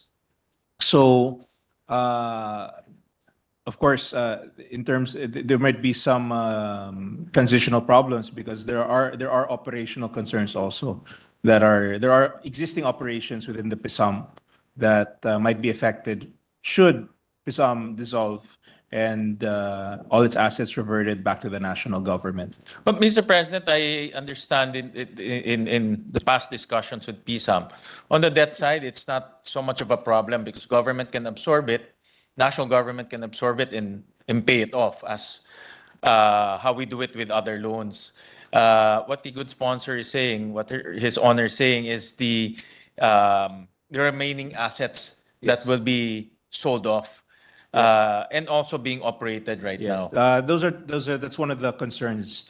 The current assets that are operational that do generate power and they might be affected by any transition to the national government because obviously I don't know what agency would be able to step in immediately and operate these assets. But at the same time, I think over the years somehow PISAM has developed expertise in the selling of its assets, and that kind of knowledge is something that might be effective should the PISAM dissolve. So we find it more efficient for us to extend it further. Now, whether or not how many years, we can, of course, we're open to any amendments regarding as to the length that we want to set. But I think in the interest of efficiency, it would be more prudent to extend the PISAM so that you can give them a little more time to finally wrap up. It's because as I mentioned earlier, it's already been reduced significantly up to 78%. So I feel that we just need to give it a little more time to wrap up its operation so that it can fulfill its original mandate rather than abruptly cutting it and perhaps affecting the existing operations of its assets. At the same time, maybe delaying the disposition of the final few assets of PISAM. Thank you, Mr. President, for that answer. When you say wrap up, good sponsor, which part of PSAM's operation needs additional 25 years of wrapping up, Mr. President? Because again, no, debt can be paid. It's just a matter of programming. But which part of PSAM's operation needs additional 25 years of wrapping up, Mr. President? Yes, I think at this point, there are certain generating assets that remain. Just to give you an idea, Mr. President, the generation assets consist of the approximately 1,000 megawatt Agus Pulangi and in the Mindanao region. And also there's two power plants under IPP contracts, namely the 796 megawatt Caliraya, Botocan, Kalayaan, and in the Luzon region, and the 200 megawatt Mindanao coal-fired thermal plant. So these are some of the assets that need to be also disposed of. At the same time, the PISAM also has numerous real estate assets that account for a total area of 12,298 hectares. So these are also disposable assets that will also need to be liquidated in the near future.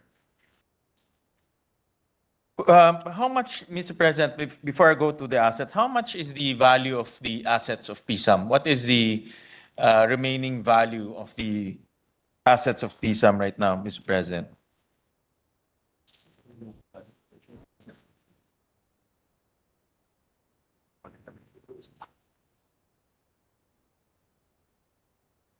Well, of course, we can only give a range.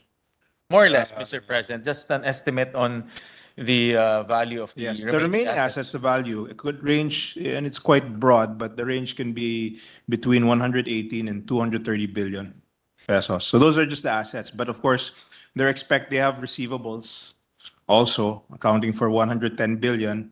And they also have proceeds from their concessions amounting to 51 billion. So all in all, Mr. President, if you count receivables as assets, which is considered current assets, what is the total, both current and non-current assets, Mr. President? Well, it ranges maybe around 279 to 300 391 billion.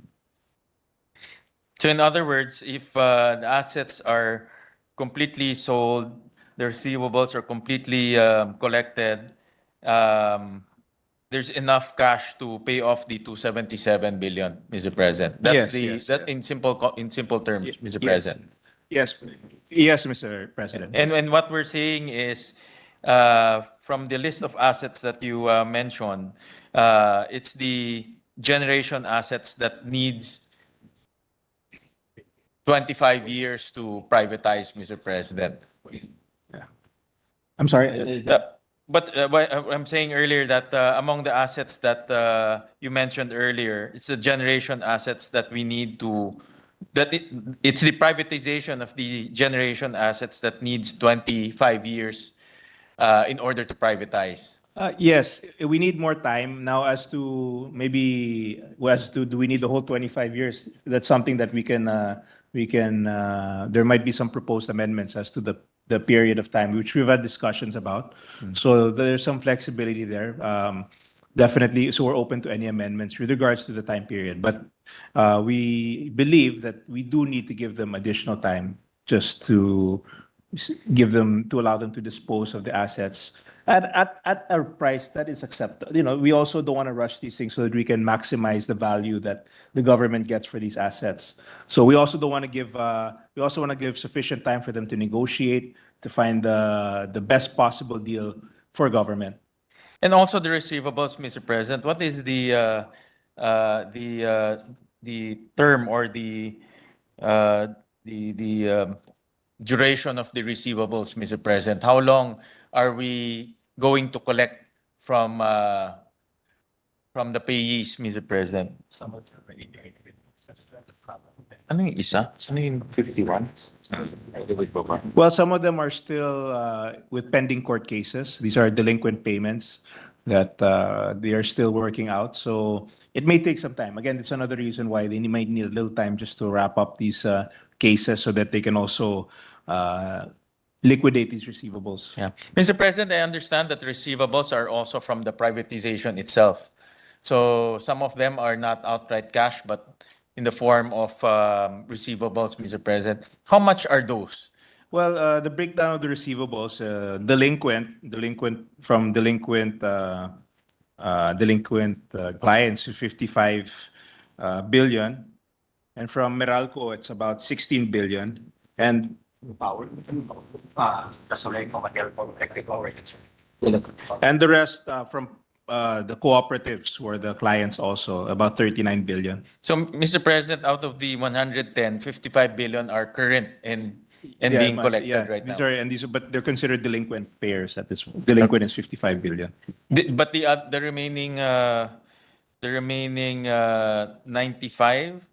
The total is 110. So the breakdown is 55 from delinquent clients, And- the 39 from power cooperatives, receivables from power cooperatives, and the other 16 are from Meralco. Okay. And And how many are not delinquent, Mr. President? Meaning they're paying, and there's a time horizon for the complete payment of the receivables, Mr. President. yes, I think obviously the ones that are marked as delinquent. The other ones are also they're pending some court cases, some decisions. So of course there's as to whether they're delinquent or not is debatable, but definitely these are receivables that they're striving to collect. All right, Mr. President. What I'm trying to understand, Mr. President, is the 110 billion pesos receivable, if this will be transferred to national government. Because I'm trying to, my chain of thought, Mr. President, is Eventually. if PSAM will not be renewed, everything will be transferred to national government. And what can national government cannot do that PSAM can do, Mr. President? So I'm trying to understand if the accounts receivables, if we transfer that to national government, can national government collect it better? Yes, because the current cases are with the PSAM. So if should there be a transition to the national government, that will involve a lot of administrative work. So paperwork just to transfer. So it's on ongoing litigation, Yes, Mr. yes. President. So it would involve a lot of administrative processes that might delay the collection of these receivables. Thank you, Mr. President. And the remaining asset, I would assume these are properties. Yes, aside from the power plants, these are properties, real properties. All right. Mr. President, I understand that the government, there's a department in, or there's an office in the DOF called the Asset Privatization Trust. Is that still effective under the DOF?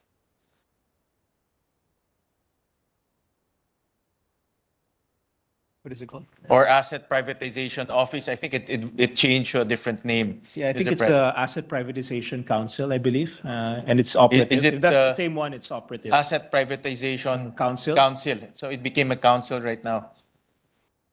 Before it's APT, but I'm not very sure if it's Yeah, parang private. I believe it's Mr. President. I believe it's privatization council.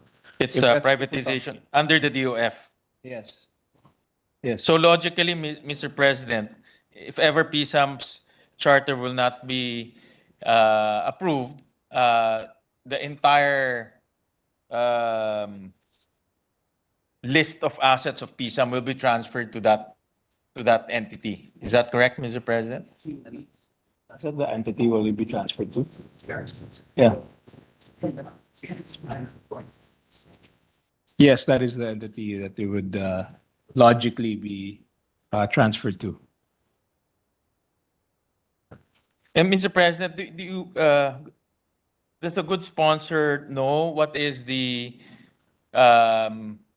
success rate or the number of assets being privatized by this privatization council? How many assets have they privatized in the last maybe 2 years, 3 years? Yeah, Mr. President, I don't have the exact number as of this moment, but if we can submit it to Your Honor if we have, just give us a little time if we can. Yes, Mr. President. Well, the chain of thought that I was thinking is, since this office is already there, it's created, and its sole mandate is to privatize, but are they effective in privatizing? Yes. Because I do appreciate from the good sponsor that these assets are very technical in nature. They're power plants, they're hydropower plants.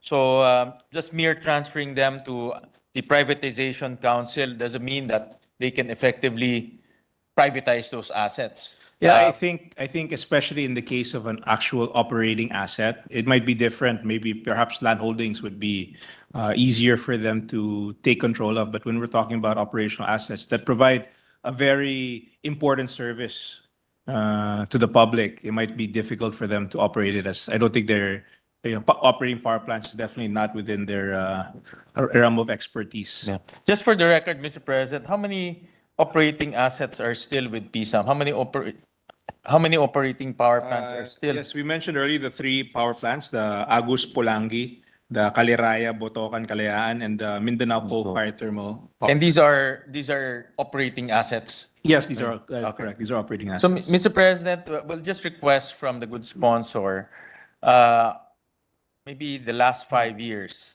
how many assets have the privatization council have privatized?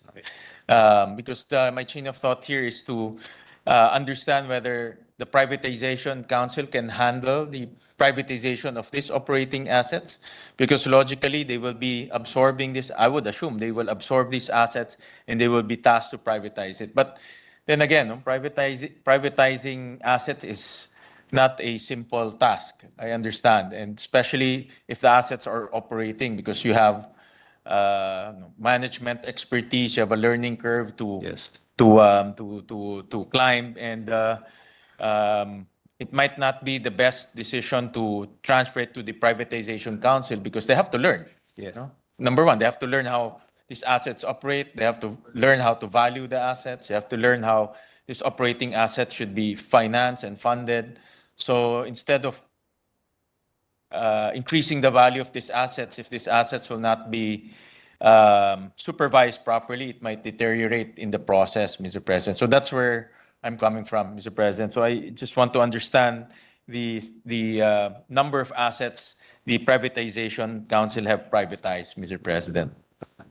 Yes, thank you, Mr. President. I agree that, it's, we have to be very vigilant about these assets and find the best way to maximize the value for our government. It's not, I'm sure the question is not so much whether or not they can, it's what is the most efficient way that we can dispose of these assets. And my contention, and I think this bill would, and of course this bill is designed so that it allows government enough time that they can maximize the value of these assets, which a majority of which have already been unloaded. But I think a little time would go a long way into maximizing value for the government, and at the same time, allowing us to continue operations of these very vital assets. It's just, Mr. President, but the good sponsor already mentioned that there's still room to talk about the extension, Mr. President, because again, a hard stop is also a signal to management that they have to take their mandate seriously, Mr. President. If my view here, if there's an opportunity to extend the life, it might also signal to management that there's no sense of urgency, Mr. Yes. President. So that's why I am trying to understand the logic of the extension, because we want to stay true to the original mandate to privatize, to pay off the debts. And this is a signal to management to work faster and more efficient to reach that mandate, Mr. President. Yes, Mr. President, this representation is very open to, in the period of amendments, to suggestions that might, of a timeline that would be satisfactory to everyone. I think that that is something that we can definitely fine tune so that we have a time period that challenges the PSAM to complete their mandate. And at the same time, it also, it's long enough but short enough that they have pressure to complete it at the soonest possible time. Thank you, Mr. President. Mr. President, I read through the transcript during the hearing, and I also noticed that PSAM is currently managing 38 existing long-term contracts, Mr. President. What are these long-term contracts that PSAM is currently managing?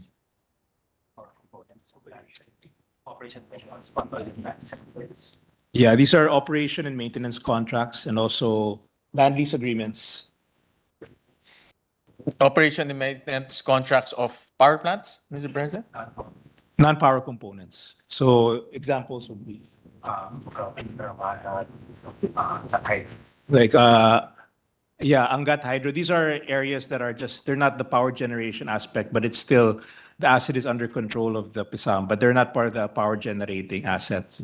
And PSAM is currently managing these contracts. What is the role of PSAM in these 38 contracts, Mr. President? Are they playing an active role in these contracts?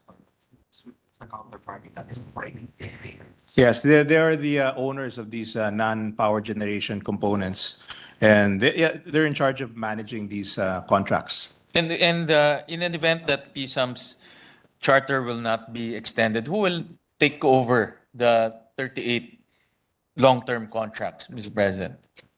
Those will be transferred to national government. Which particular agency may we inquire? Most likely the DOE. The DOE will manage.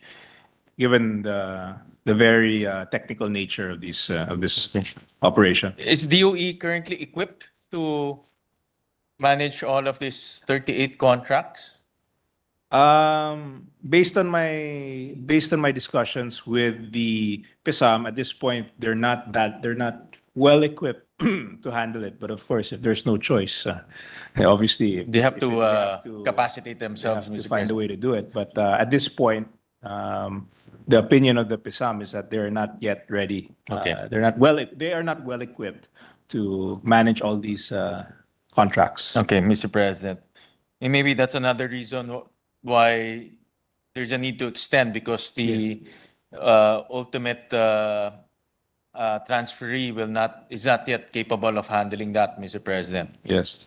There's another Mr. President, in the transcript, there's another item that I saw that PSAM is managing, 12 operations and maintenance agreements for non-power plant components of hydropower plants Yes, that's correct. that cannot be privatized per DOJ opinion. So this is now under PSAM. What are these 12 operations and maintenance agreements, Mr. President? What are the Well, nature? these include like trans-basin, well, very technical, but trans-basing tunnels, apertures, the physical dam. These are assets that they're not power generate. They're components, but they're not. They're the non-power components of various And PSAM currently is managing this, Mr. President. They're actively involved managing the contracts. managing the contracts, Mr. President. And who's the who is the physical manager of those? The various energy corporations such as First Gen, Aboitiz, they're also the ones managing these non-power assets. So there's no complication. I would assume that DOE will also, in an event that PSAM will not be extended, DOE will be the one administering these contracts, Mr. Yes, President. that's correct. That's correct. And then another item, Mr. President, is the administration of the universal charge. I know that PSAM is the administrator of this universal charge being distributed to SPUG areas and off-grid areas. Again, in an event that PSAM will not be extended, which entity of government can manage this universal charge? I suppose, well, Is it DOE again? it can be directly to NAPOCOR, or DOE can be in charge of this. They would be the entities that would have the most technical capability to manage. But NAPOCOR is also a recipient of that universal charge. Yes, but So they'll be collecting and also yes, receiving, they could- administering could and possibly receiving. administrate this also. It's Okay, so NPC can be empowered to administer that, Mr. President.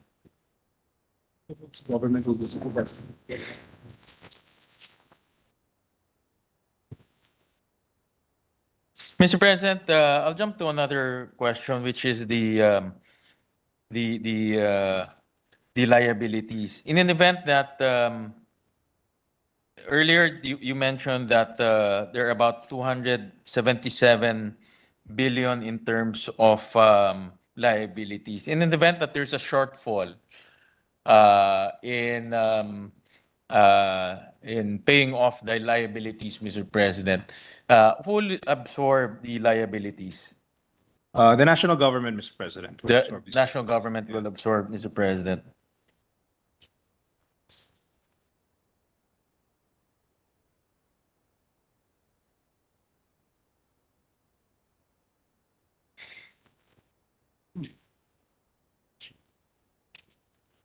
I'll jump to this another topic, Mr. President, but related topic. This is on stranded costs and stranded debts, Mr. President.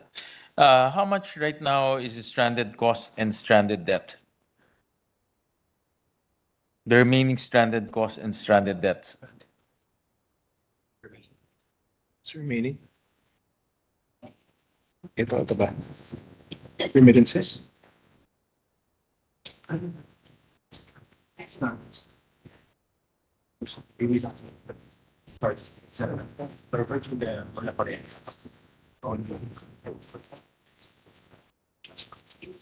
So what is this? These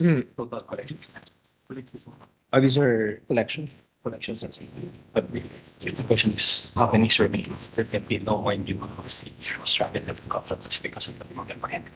Because of the Murang Kuryente Act, there can be no more stranded costs or stranded debts absorbed in the universal charge. So, But the Mura Kuryente Act, Mr. President, is not being paid on time by the DOF. yes, Yeah, but correct, Mr. so prior to that, the remittances for stranded contract costs, where the the collected was 80.9 billion, and then stranded debt was 23 billion. Although now they can no longer collect this because Because of the Morang Corriente law. yes. Yeah. So, Mr. President, unfortunately, DOF is not remitting the amount that is supposed to pay off stranded costs and stranded debts using Malampaya proceeds.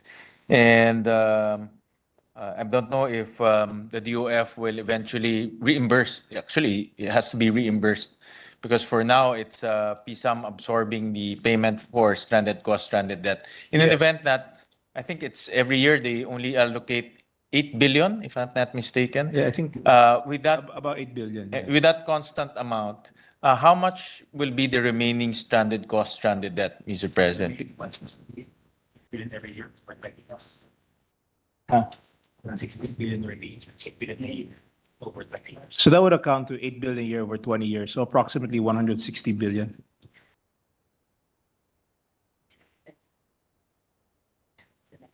And will the 160 billion be enough to cover all the stranded cost, stranded debt, Mr. President? Assuming that the 8 billion is a constant cash flow for the next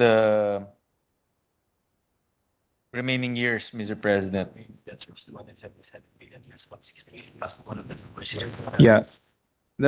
So what I mentioned earlier, the 200, there was already existing estimate for the amount that they would receive from the from the disposal of the assets. In addition to that, the 160 billion would be, if they were able to collect that 160, that would be combined with the liquidation of the other assets. It would be more than enough to cover the Okay. the remaining liabilities of All right. PSAM. So the key, Mr. President, is really the liquidation of the assets, Yes, Mr. President. yes, it would be. Okay. So, Mr. President, in IPIRA, the liquidation of the Agus Pulangi hydropower plant. Well, this is now one of the biggest assets that PSAM is holding right now. And I understand that the estimated value, correct me if I'm wrong, Mr. President, is about 7 billion pesos for Agus Pulangi. Yeah, well, it ranges. Of course, again, this is depending on the valuations given, but it can range anywhere from, and this is quite wide, from 75 to 163 billion. 75 to 163 billion for the Agus Pulangi. Dapat maliit. Ang layo. 7 lang. Hindi, 70. Mali, 7. Ang liit nito.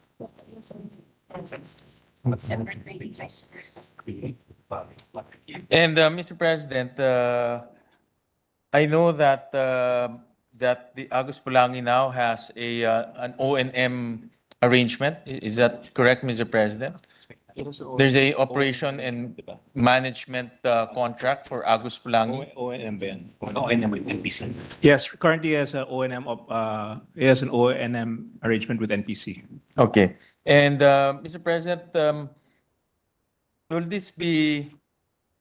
I understand also that before privatizing this, PSAM needs to consult with Congress. Has PSAM consulted with Congress on the mode or on the opinion of privatizing the Agus Pulangi hydropower plants? Yeah, well, they have consulted with Congress, and some certain, I guess there have been certain concerns that were expressed in Congress in previous consultations. What are the concerns, Mr. President? Of whether or not with the privatization, of course, there are concerns regarding the effects on the pricing, the price of power to the consumers. So that's something of concern to the representatives. And Mr. President, if that is the case, Agus Pulangi will have a difficult time to be purely privatized. And when I say purely privatized, the total sell-off of the assets, Mr. President. And what other modalities is PSAM looking at in order to release this asset from their balance sheet, Mr. President? But I suppose with regards to privatization, you always have to find, you're always walking that line, that fine line between maximizing the value of the asset and public, and of course, public interest. So there is a rehabilitation plan where the government will still retain ownership of the Agos Pulangi, and a third-party transaction advisor will be procured for the rehabilitation project and to facilitate the updating of the FS. And the rehabilitation will be done in phases to limit the effect on the capacities. So, in other words, the government will find a way to retain majority ownership and rehabilitate it from various forms of fundraising. But what's the exit point for PSAM, Mr. President? Because again, the mandate is to completely privatize it. But I understand that there are concerns by most especially Mindanao congressmen and Mindanao stakeholders about the privatization, and that privatization might lead to an increase in power prices. So what's the exit for PSAM? Because the point I'm driving at, Mr. President, is we don't want a scenario wherein after X amount of years, after 20 years or 25 years, we're back to the rationale of difficulty in privatizing the asset. So we just want to get an assurance or maybe some direction on how to privatize Agus Pulangi so that at one point in time, when the extension expires, it's already privatized. You know, with this kind of with this facility, it will require some capital expenditures at some point. Otherwise, the service level will deteriorate. And even I think that is something that that's a reality that we have to that Congress will also accept. Perhaps at this point, it's just a matter of negotiation. We just have to find the balance between what. And maybe it's a discussion more on the rate that is acceptable to all, because I think the level of service, in order for it to be maintained, will require a certain level of capex, and I don't think the government might not necessarily be willing to spend on that fully. So I think that this is just a matter of negotiating with the Congress and finding a price that is acceptable to all the parties concerned, because obviously it's always difficult, if not impossible, to have your cake and eat it too. We cannot have low prices and no capital expenditures. So Correct, I think Mr. that's something President. that I agree. we have to. That's a reality that I think everyone understands. Even here, I mean, in Congress, we all understand that, and it's just a matter of what is the acceptable price that everyone can agree to. So for me, it's a matter of. For this representation, it's a matter of a good negotiation. It may take a little time, but that's why we're asking for an extension so that they be given a little more time to complete their negotiations and dispose of the asset at a valuation that is acceptable to all. And what time frame, Mr. President, is PSAM looking at to privatize Agus Pulangi? I know that it's undergoing rehabilitation. It has an O&M arrangement with Napocor so that the plant will be maintained, the plant will be as efficient as possible. But what's the time frame that PSAM is looking at? Based on my talks with PSAM, they're looking at a time frame ranging from 5 to 7 years, 5 years to rehab and maybe another 2 years so they can fully privatize it. So that's their estimate at this point. Thank you, Mr. President. How about for the CBK hydropower plant, Mr. President? What is the plan and the time frame to privatize that, Mr. President? Privatize it by April of next year. In this case, they hope to privatize it by April of next year. By April of next year. So that's completely off the balance sheet of most PSAM. likely based on their targets, most likely. And for the coal, for the Mindanao coal power plant, Mr. President, what's the time frame to privatize that? Shut down. Early retirement in accordance with the promise of government for reduction in carbon credits. So it's early retirement. medyo matagal na lang. Yes, it's at this point, the early retirement of the Mindanao Coal Fire Thermal Power Plant is part of the DOE's project under its investment plan to access financing from the Climate Investment Fund's Accelerating Coal Transition Program. So that's, so they're trying to, well, of course, the retirement of it, they can receive benefits for the retirement of the coal thermal fire plant. So, Mr. President, the coal-fired power plant will not be privatized. It will be retired instead in exchange for Or carbon, some kind Some of credits, Mr. financing from the Climate Investment Fund. So that's the direction that the Mindanao Coal Power Plant is taking, Mr. President. Yes, that is correct, Mr. President. So, Mr. President, the only remaining, if the rationale, Mr. President, is to extend, if the rationale of the extension is to privatize the assets, Mr. President, so the only operating assets that needs time to privatize and that needs time to get public opinion on is the Agus Pulangi hydropower plant. That is the major asset. That's a major asset. Requires a little more time to, The rest property, I don't think you need to, there's no operation in that, Mr. President. Are there any operating activities regarding the property, Mr. President? no, there are not, So that can be easily transferred to the privatization council because it's just property. yes, the properties are a little more straightforward. Okay.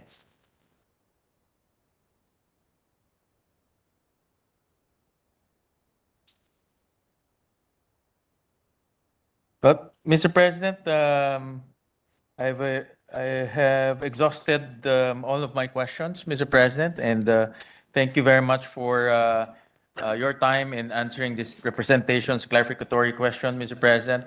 And just to, again, emphasize that we're trying to find logic and value in the extension of PSAM. Value in terms of what can PSAM do more efficiently compared to the transfer of their activities to national government, Mr. President. So that's the track I'm taking, Mr. President, and that's also the rationale that we'll be focusing on, and will be greatly appreciated to receive information regarding the privatization council and all related materials, Mr. President. We will expedite the delivery of the materials to Mr. President. Thank you, Mr. very much. President. Thank you to the good sponsor. Thank you, Senators Gatchalian and Villar. Majority Leader. Mr. President, I move to suspend consideration of Senate Bill number 2799. Any objection? There being none, motion's approved. Mr. President, I move that we consider proposed Senate Resolution number 1247, take into consideration proposed Senate Resolution number 1254. This is the resolution congratulating Reverend Pablo Virgilio Sionco David as the new Cardinal of the Catholic Church. Is there an objection? Hearing none, consideration of proposed Senate Resolution number 1247 is now in order. The Secretary is directed to read the title of the resolution. Resolution congratulating and commending the appointment of His Excellency Most Reverend Pablo Virgilio Sionco David, Bishop of the Diocese of Caloocan, as new Cardinal of the Catholic Church. Mr. President, to sponsor the measure, I move to recognize Senator Risa Ontiveros, our Deputy Minority Leader. So move, Mr. President. Senator Ontiveros is recognized to sponsor the resolution.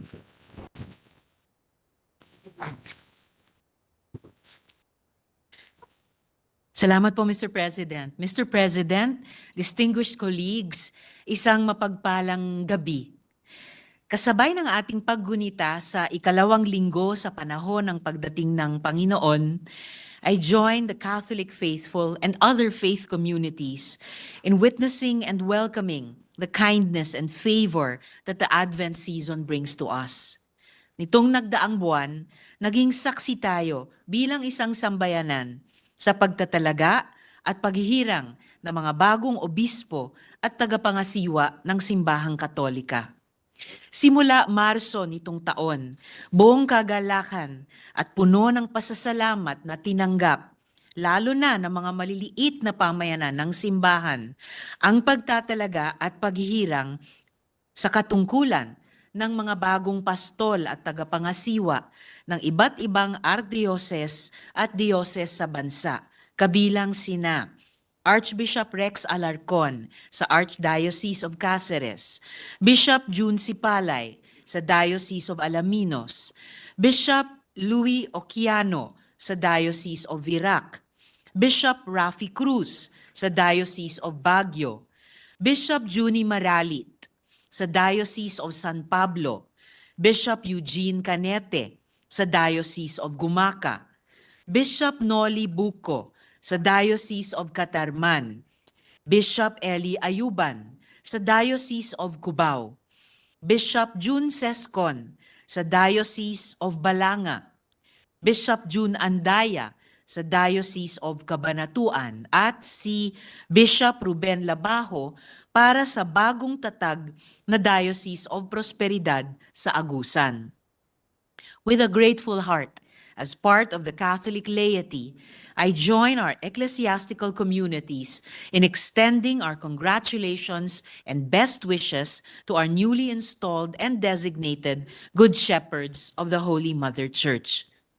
It seems, Mr. President, with Advent being a gift that keeps on giving, nito lamang nagdaang Sabado ng gabi, on the eve of the solemnity of the Immaculate Conception of the Blessed Virgin Mary, our country's principal patroness, we waited with great anticipation and joy, and one in prayer with the Catholic faithful around the world, especially with the Diocese of Caloocan, to receive the gifts of new cardinals, including the Philippines' very own Pablo Virgilio Cardinal David.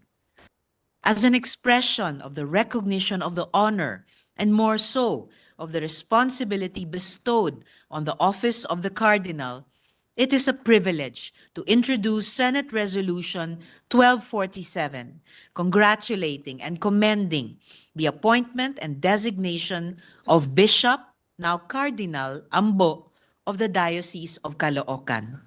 Cardinal Ambo, a priest for 41 years, is the 10th cardinal to come from the Philippines, the 5th among our living cardinals, the 3rd among active Filipino cardinals, and the 2nd cardinal from the province of Pampanga, hence the preference to be called Apong Ambo, more than being styled as His Eminence. In joining the ranks of cardinals, the elevation of Cardinal Ambo constitutes many firsts, historic on their own, in the sense that he has become the first Filipino non-archbishop, the first from the Diocese of Caloocan and the same ecclesiastical province of Manila, and the first incumbent or sitting president of the Catholic Bishops' Conference of the Philippines to be elevated to the cardinalate. Regardless, I believe that for Cardinal Ambo, the cardinalate is just another hat to wear, so to speak, Mr. President, and just a top-up responsibility for being the Bishop of the Diocese of Caloocan, the President of the CBCP, incoming Vice President of the Federation of the Asian Bishops' Conference, and a member of the Ordinary Council of the General Secretariat of the Synod. Even before Pope Francis's gentle reminder to the newly elevated cardinals to walk in the path of Jesus with humility, wonder, and joy, Cardinal Ambo has long been inspired by these acts of service expected of cardinals, walking with wonder as servants of the gospel, meeting others, and caring for those most in need. Lahat nga ng kanyang nakatatandang kapatid, ang public intellectual na si Randy David, na akin ring nakasama at naging kaibigan sa mahabang panahon. Si Cardinal Ambo, pansampu sa 13 magkakapatid, has always been a brother who offers a tight fraternal embrace. Cardinal Ambo, mindful of the sharp divide between the spiritual and the material, and between divinity and humanity, teaches and reminds us that God sent His only begotten Son to become man, to show the rest of us what it is to be human, to show that being human need not mean only being fallen, flawed, or sinful, but also that in the larger scheme of things, even mistakes contribute to the task of becoming human together.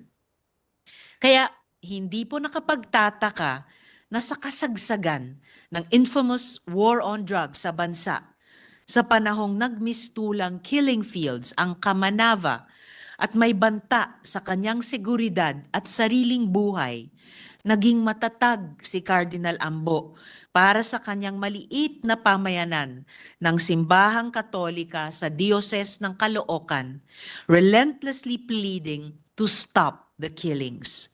Together with religious men and women and the lay people, Cardinal Ambo, as a pastor for the peripheries, created mission stations in the poorest neighborhoods, each with a makeshift chapel at its heart, to serve as spiritual sanctuaries for the then victims of drug-related killings, and now being sustained to meet the spiritual and existential needs of the communities. Central to the mission and ministries of Cardinal Ambo is the commitment to bring the church to the poor, being in solidarity, pakikibahagi, and with such attentiveness, pakikiramdam, to the needs of those in the peripheries, the lost, the least, the last, the vulnerable, the oppressed, and the excluded. At kung mayroon mang mahalagang aral si Cardinal Ambo bilang isang pastoral at spiritual leader ng bansa at sa pagtugon natin sa mga hamon ng bansa bilang lingkod bayan, marahil ito ay pakikiramdam, attentiveness, at pakikibahagi, solidarity, lalo na sa kababayan nating maralita, dukha, at walang-wala. Or else, we'll end up alienating the people who need and trust us the most and marginalize ourselves in the end. Lastly, Mr. President, kasabay ng ating malugod na pagtanggap sa pagtatalaga at paghirang kay Cardinal Ambo at sa iba pang bagong pastol at tagapangasiwa ng inang simbahan, binubukas din ito ang paanyaya para sa sama-samang pakikibahagi, pakikilahok at pakikisaksi sa liwanag at pag-asang dala ng pagbubukas ng inang simbahan para sa ekstraordinaryo at banal na taon ng Jubilee 2025 sa pagtatapos ng Adbiento sa December 24 sa bisperas ng Pasko. Indeed, Mr. President, the Advent season is a gift that keeps on giving, and the hope does not disappoint in the time of the Jubilee. Maraming salamat po at mabuhay. Salamat. Thank you, Senator Ontiveros. Mr. President, next to co-sponsor the measure is Senator Joel Villanueva. I move that he be recognized. Senator Joel Villanueva is recognized. Thank you very much, Mr. President, Majority Leader. Mr. President, dear colleagues, please allow me to give a short co-sponsorship speech. It is indeed a privilege to stand here today and recognize the newly hailed Cardinal Pablo Virgilio David. He has humbly received and wore his red hat with honor and dignity last Saturday, December 7, at the St. Peter's Basilica in Rome. Cardinal David is now the 10th cardinal from the Philippines and the first to be appointed from a diocese, breaking the common expectation that most cardinals are chosen from archdioceses. It is truly spectacular, Mr. President, how the Lord moves and calls his people to fulfill his mighty work. Cardinal David is a man who lives by God's word. He is deeply convinced of the Christian doctrine, so much so that he has dedicated his life to making it known to his country and people. The faithful minister from the Diocese of Caloocan is a great example of a Christian and servant leader who always reflects on the question, Mr. President, yung WWJD, what would Jesus do? This is evident in the way he lives his life, with willing acceptance of his calling as God's servant and shepherd of people, standing firm and advocating for the rights of the members of his community. Throughout his ministry as a bishop, Cardinal David has consistently prioritized God and his responsibilities to the church. Now, as he embraces a new role, may he continue to live a life of faith and be an exceptional steward of the mission God has placed in his heart. Mr. President, I would like to put into the records that I wanted to say, Cardinal David, God is with you.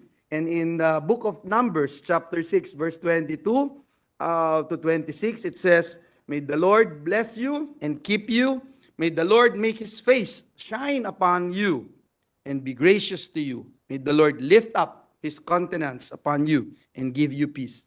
Maraming salamat po, Ginoong Pangulo. Maraming salamat, Cardinal Pablo Virgilio David, for answering God's calling.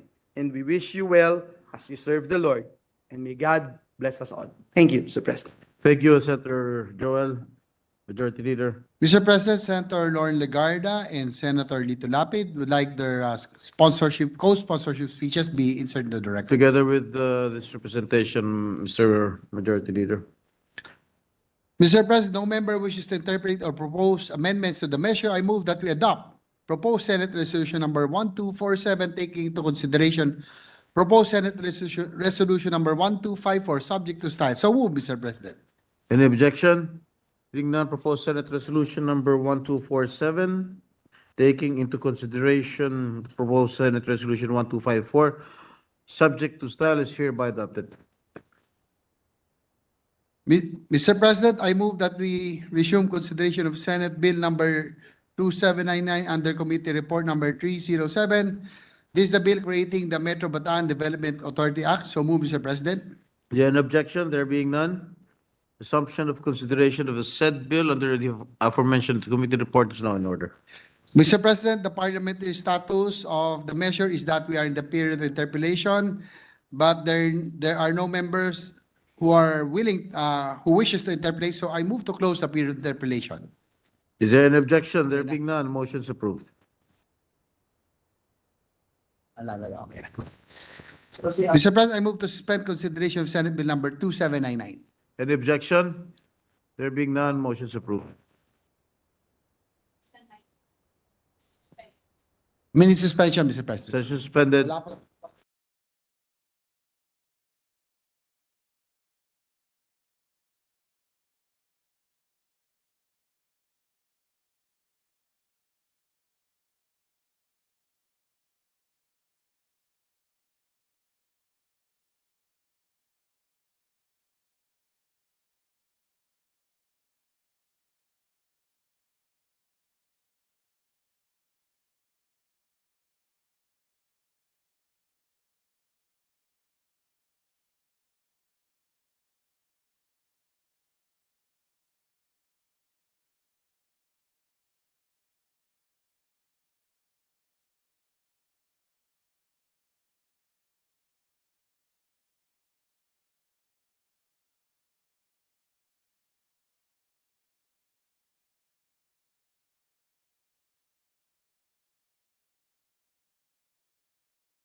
Mr. President, I move that the resume consideration of Senate Bill number 2872 under Committee Report number 345. This is the bill on the National Education Support Personal Day Act. So move, Mr. President. Is there any objection? There being none, assumption of consideration of Senate Bill number 2872 under Committee Report number 345 is now in order.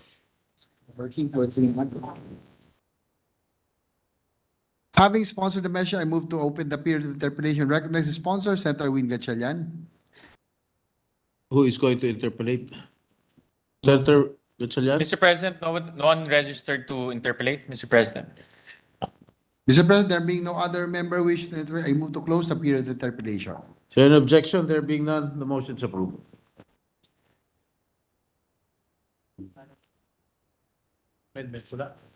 No amendment.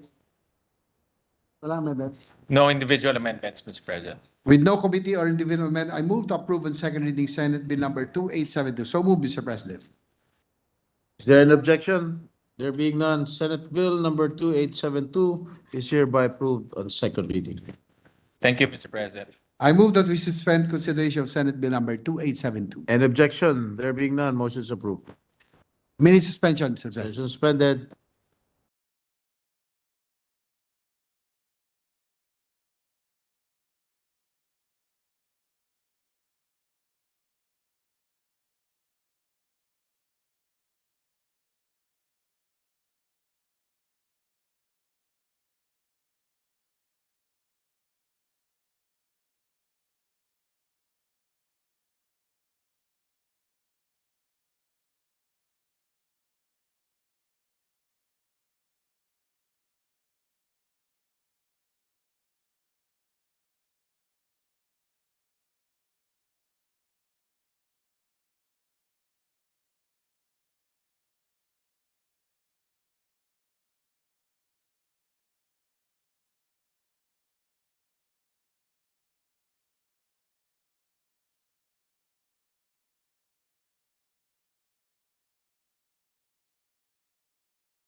Some admin matters, Mr. President, I move to elect Senator Juan Miguel Zubir as member of the Committee on Science and Technology, Vice Senator Robin Hood Padilla. So move, Mr. Is President. there an objection? Hearing none, the motion is approved.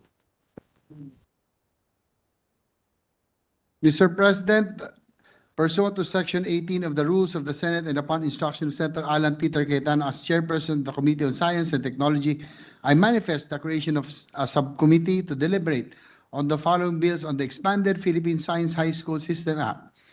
Senate Bill numbers 2874, 2866, 2859, 2836, and House Bill number 9726, and such other bills which may be referred to the Committee on Science and Technology covering the same topic with Senator Zubiri as chairperson. I so manifest, Mr. President. The manifestation is noted.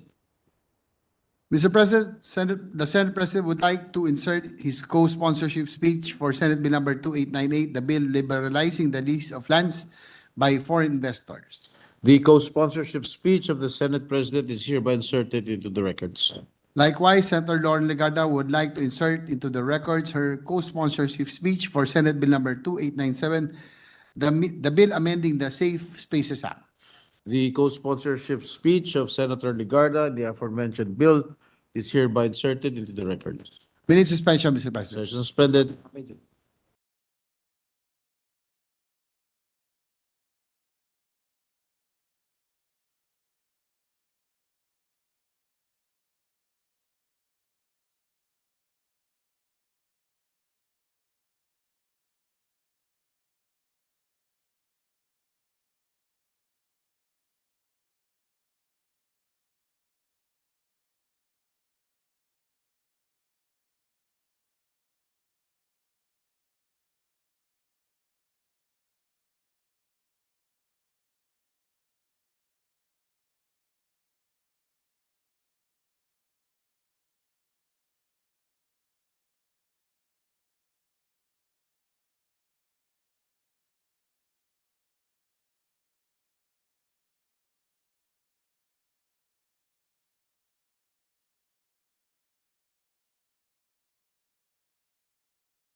Mr. President, this juncture, I move that we resume consideration of Senate Bill number 2826 under Committee Report number 329.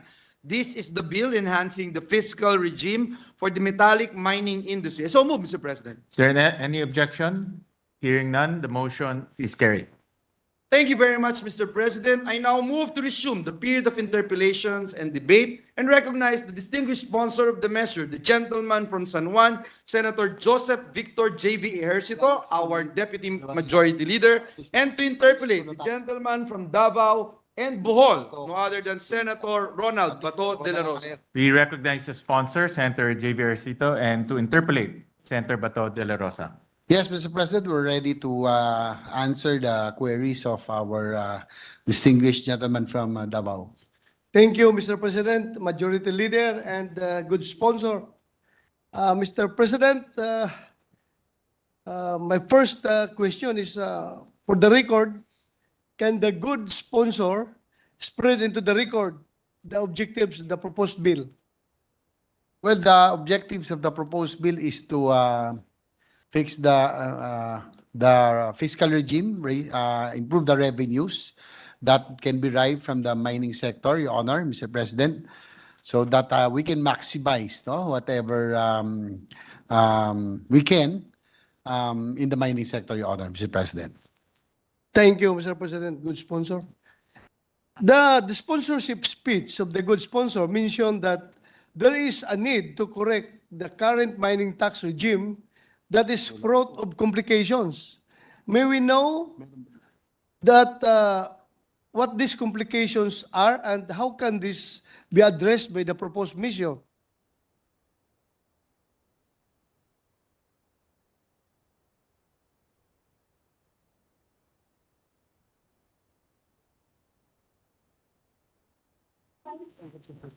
Natulito.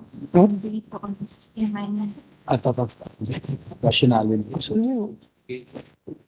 Mr. President, the rationale in enhancing the mining fiscal regime is to achieve simplification, fair share, and good governance. To maximize the potential of the industry as a main driver of growth in the medium term, the government is also aiming to add value to the export of minerals. The reform will also institutionalize a transparency and accountability mechanism, ensuring that the companies make proper payments to the government, to the host LGUs or province, and neighboring communities.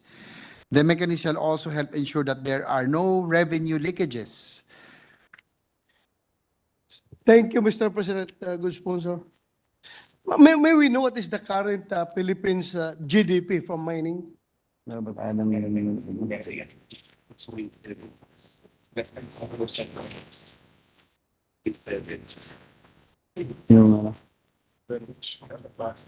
0.7. Average 0.60. Your Honor, Mr. President, the average contribution to GDP is 0.7%, Your Honor, Mr. President. 4.7? 0.7 only, 0.7%. 0.7. 0.7. But in billions, it's about 150 billion pesos per year, Your Honor, Mr. President. 150 billion. Thank you, Mr. President. Good sponsor.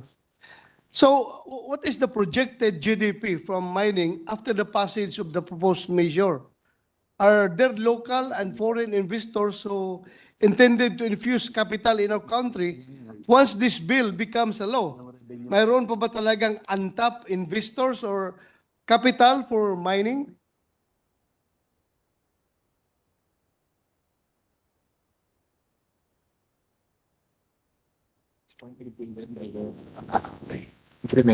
Yung increase. In revenues every year is going to Wala pang nadagdag, di ba? Our plan is to become around 2% of GDP So ito yung increase. ng revenues every year. Tapos ulo yung GDP? The plan 2%. Your Honor, Mr. President, the projected revenue increase when this mining fiscal regime is passed about 6 billion per year, and to increase the GDP to about 2%, from 0.7% at present, Your Honor. So 6 billion a year revenue, without adding, ito at present, the present mining operations, Your Honor. So not including the projected or the expected new mining firms that will be entering, Your Honor, Mr. President. Thank you, Mr. President, Your Honor. That would be a good source of revenue once this measure is made into law. So the next question is about the data on existing mining communities. How many mining communities do we have at present, and where are these located? Pero yung mining, total ba tayo?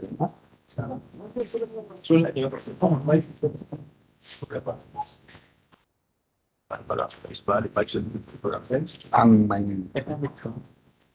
Metallic mine is the Metallic. large scale metallic large scale. Ito, 574. Guys. Large scale niya. Your Honor, Mr. President, the large-scale metallic mining covers about 574 barangays at present. Thank you, Mr. President, Your Honor.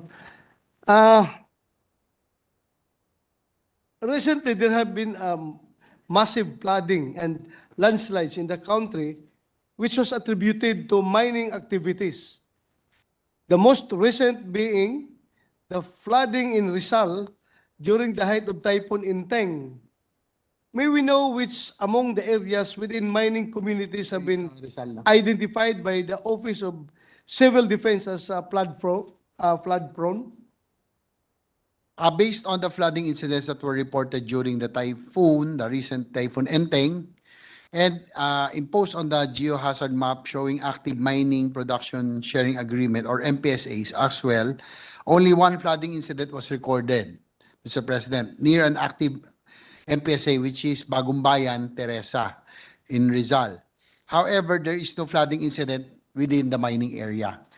But regarding the MPSAs near the moderate to very high flood susceptibility areas, identified areas include Kalumpang, Santo Cristo, Teresa, Rizal, San Roque, Angono, Rizal, San Jose, Antipolo, Rizal, Kupang, Antipolo, Rizal, Mali and Pintong Bukawe in San Mateo, Rizal. Your Honor, Mr. President, I think these are Pintong Bukawe and these areas are familiar to us, Mr. President, because these are near at the foot of Sierra Madre. We do trail biking here, Mr. President. So I think you must be familiar in these areas. However, there were no flooding incidents near these active MPSAs, Your Honor, Mr. President. Thank you, Mr. President, Your Honor. Kung meron lang kayong data, I just would like to know how much is the budgetary allocation for flood control projects in these areas, and what is the status of flood control projects in these areas?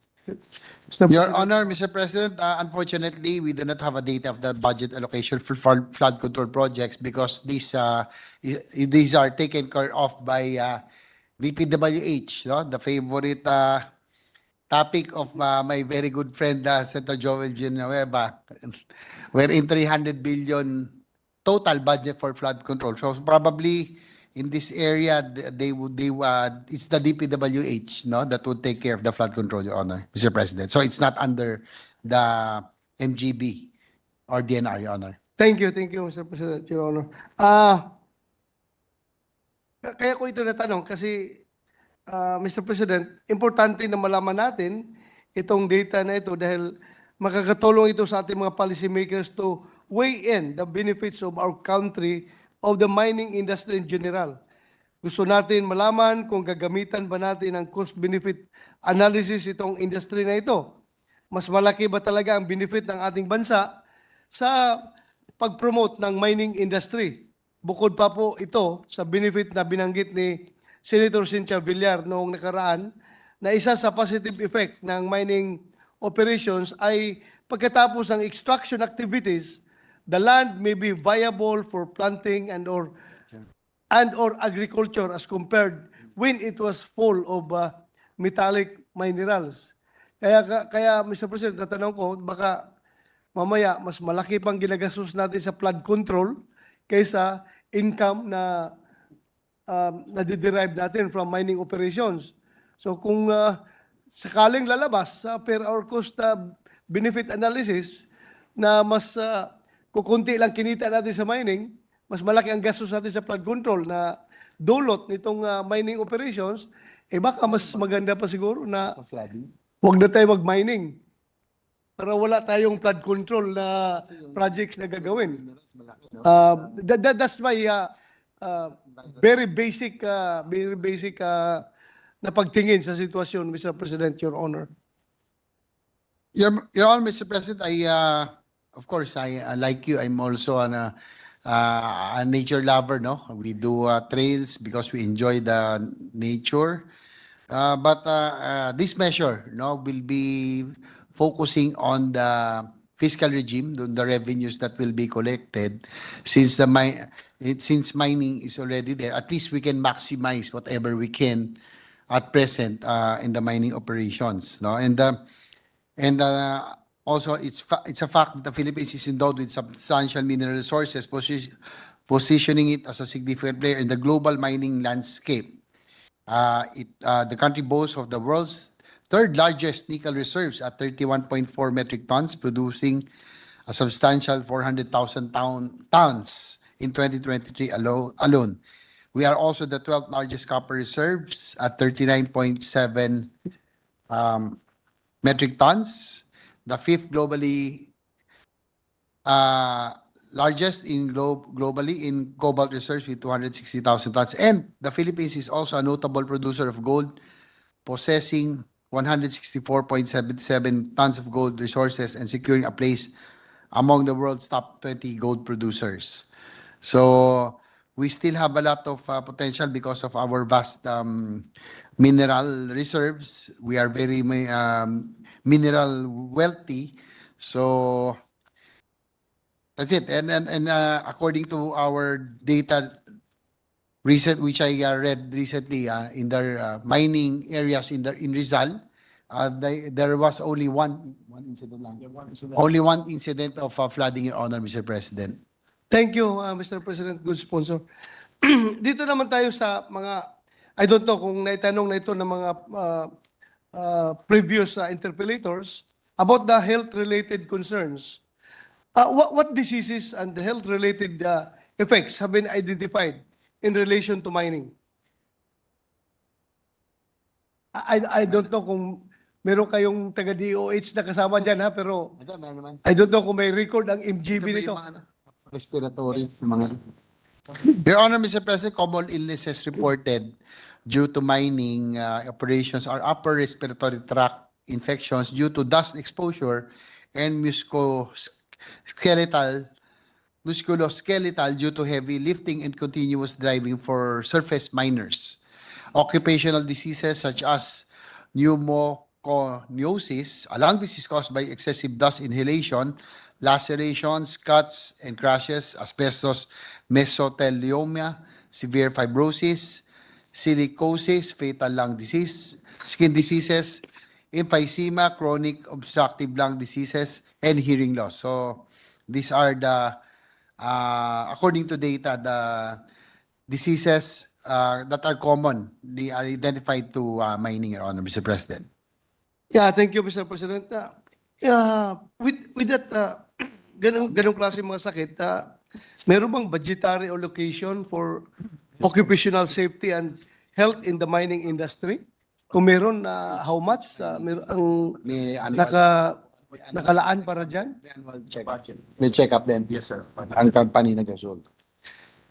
Your Honor, Mr. President, as per approved safety and health program of mining companies, health control and services are allocated with sufficient budget and health activities, including the establishment of a clinic with medical practitioners and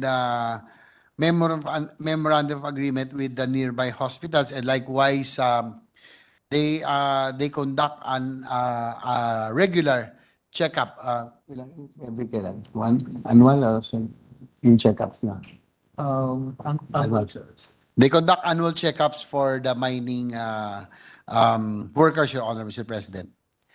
Thank you, Mr. President, Your Honor. I know that yung DNR, MGB, ay palagi ang gumagawa ng mga geohazard survey sa mining areas palagi. Pero may we know from the good sponsor kung talaga bang gaano ba sila ka sigurado kapag sila nag-conduct ng ganitong mga survey na walang mangyaring mga mining related incidents, mining related accidents na mangyari doon sa mga areas na talagang malaki ang mining. Because I just would like to cite an example, Mr. President, good sponsor, doon sa aming lugar po, sa Davao de Oro, mayroong large-scale mining operations doon sa Barangay Masara, Mako, Davao de Oro, wherein alam ko, sinusurvey yun palagi, pero nangyari talaga na yung buong community ng Barangay Masara, yung sentro, talagang bumuhos yung lupa ng galing sa bundok at tumalon yung lupa, para bumangga sa side ng bundok, tapos tumalon, tapos tinabunan yung buong community. So, ang daming patay, ang daming hindi na-recover kasi napakakapal na po ng lupa na nakatabon sa buong barangay.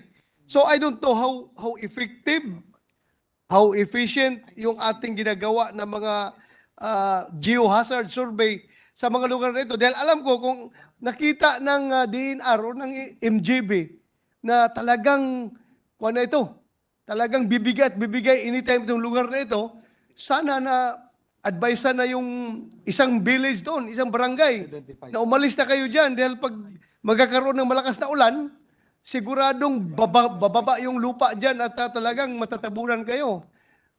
May we know from the good sponsor kung yung effort ba nila dito ay satisfactory ba? Yung on the part of the MGB and the DNR? Your Honor, Mr. President, according to MGB, that area is really identified as highly susceptible to landslide. And that is not in the mining operation, but within the MPSA area. No, hindi po siya sa mining operation. It just so happened and incidental that the bus carrying the miners parked in that area. So talagang na-tsempo lang po, no? It was not parked. It is not part of the mining area operation, but it was really identified as susceptible to landslide. But it was a coincidence that it was incidental that the vehicle or the bus that carrying the miners parked in that area, Your Honor. Unfortunately. Yes, Mr. President. Alam niyo po, pumunta ko doon sa area after that incident. Yung bus, isa lang yun. Actually, yung bus, nasa labasan ng kunti ng barangay at may nasave pa na pasahero doon. Pero ang hindi talaga nasave yung buong barangay na natutulog sa panahon na yun. Talagang pagwagam ng lupa, pagbagsak doon, tapos covered ang buong barangay. Nandoon yung eskwelahan, nandoon yung chapel, nandoon yung sentro ng barangay. Kaya sana seryosuhin ng MGB yung kanilang mga geohazard surveys para pag nakita na talaga nilang malapit ng bibigay, siguruhin natin na hindi tayo walang mangyari. Yun lang ang aking gusto iparating, Mr. Chair. Yes, although labas na yan sa ating sa taxation naman yung ating tinatake. yes, Pero revenue. Revenue in the fiscal regime. But Mr. President, according to MGB, Still. that area is really susceptible. They have really identified it as susceptible and prone to landslide. Ang problema po, dapat ho yung LGU ang hindi po dapat pumayag na magkaroon ng housing or settlement area in that area that you were pointing out, Your Honor, Mr. President. Ang problema nabahaya na po, may mga tumira, kaya lang it was really, according to MGB, identified as a landslide-prone area, Your Honor, Mr. President. correct, Mr. President. Although hindi naman natin talagang totally biniblame ang MGB or DNR sa bagay na yan, alam naman natin talaga na yung mga tao doon may katigasan din sa ulo.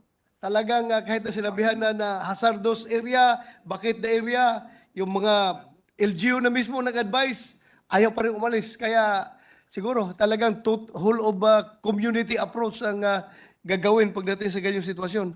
Mapunta naman tayo, Mr. President, Your Honor, dito sa yung declaration. Narinig ko yung interpellation ni Senator Joel Villanueva ata the other day na dependent tayo, no? Gusto natin lumaki ang revenue. Pero still, the government is very largely dependent on the self-declaration na ginagawa ng mga mining companies kung magkano yung taxable amount na i-declare nila. At to cite an example, Mr. President, no, kahit na ito nga yung matagal, naobserbahan ko talaga ito eh. Bakit itong, alam ko itong mga kumpanya ito kumikita ng napakalaki ilang millions of pesos sa mining, pero yung surrounding community parang hirap na hirap pa rin, parang hindi umaangat ang buhay. Dahil nga, sabi naman ng LGO, aside na yung ang tax nila, yung revenue, hindi na pupunta sa local, kundi sa national, ang isa pa yung misdeclaration, Mr. President. Alam mo, kung yung ginagawa dyan sa ibang mga minero, yung kanilang gold na produce ay, di ba, para mandated by law na doon niya ibenta sa central bank. Mayroon ba tayong batas niyan, di ba? Your Honor, Mr. President, that pertains to small-scale mining, Your Honor, Mr. President. Yung pong How about the large scale? diretsong binibenta. Hindi sila mandated to sell to the central bank? No requirement, Your Honor, Mr. President. So saan sila? Anywhere, pwede sila magbenta kahit saan? Except po yung Oceana Gold kasi yung renewal ng contract hindi siya required sa contract. Sa contract na 25% of their output should be to be yun lang po. Oceana Kasi Gold. yung one ng FAA. Your Honor, there's one mining operator, Oceana Gold, no, which is an FTAA, which is mandated to sell 25% of their gold find, no, to the BSP, Your Honor. So ito pong isang large-scale mining, FTAA in fact, so ultra-large-scale to, that are mandated to sell 25% of whatever they would mine to the Bangko Sentral, Your Honor, Mr. President. So, meaning to say, kahit na large scale, meron pala tayong polisiya dyan na nagmamandate sa kanila na magbenta sa central bank. Isa lang, ilagay conditional. Your Honor, Mr. President, there's only one, no, that was mandated because when it was renewed, it was part of the contract, no, to that mandated them to sell 25% of whatever they would mine to the BSP, Your Honor. So it's only one. Only one. But by law, So- small scale. But by law, it's really just the small scale mining that are required to sell to the central BSP, Your Honor. Okay, but yun nga, babalik ako doon sa punto na pinupoint out ko na paano natin talaga sila closely monitor yung income. Kasi ito, kalikasan eh. This is natural resources. Ito'y, kwan ito. How do you term that? Yung expendable, yung hindi maibabalik. Hindi renewable. Hindi ito renewable resources, kundi NGB. basta mauubos. Nauubos ito na resources. Kaya once maubos ito, wala na talaga tayong income. Kaya siguruhin natin na bago ito maubos, enough revenue ang mapupunta sa ating gobyerno. Pero yun nga, yung declaration nila, sana, I'm just moving forward. The sponsor of this mission should also consider na hindi tayo maisahan, lalong-lalo na itong mga foreigner. Alam natin itong mga foreigner na ito, na mga kumpanya, pupunta lang dito sa Pilipinas to extract gold. Pag na-extract na lang gold, sibat yan, laya sa Pilipinas, bahala kayo dyan kung isahan lang tayo. Kaya siguruhin sana natin na yung makuha nilang gold ay talagang properly accounted at properly paid yung kanilang taxes. Your Honor, Mr. President, before, at present, it's only the MGB, no, that is monitoring. But after the passage of this measure, it will now be all, the BIR will now be part of it also, so they can check on the financial statements, on the sale and profits. So, double check na po between MGB and BIR. But admittedly, talagang we will just be dependent on what they will be declaring, Your Honor, Mr. President. How about, Mr. President, good sponsor, this, just a wild suggestion. Ano kaya kung, anyway, large scale man ito, no? Malalaki. Ano kaya kung ang MGB magdedicate ng personnel na magbantay doon sa operations nila para malaman talaga kung ilang kilong gold yung naproproduce para hindi tayo maisahan. May record talaga. Kasi kung mag-rely lang tayo sa kanilang declaration, ay iisahan talaga tayo ng mga negosyante na ito, lalong-lalo ni mga foreigner. Iisahan tayo. How about, kasi alam natin yan, yung processing ng gold nila eh. Bantayan lang doon. May tao tayong taga-bantay. Pwede kaya yun? Is it feasible? Or region.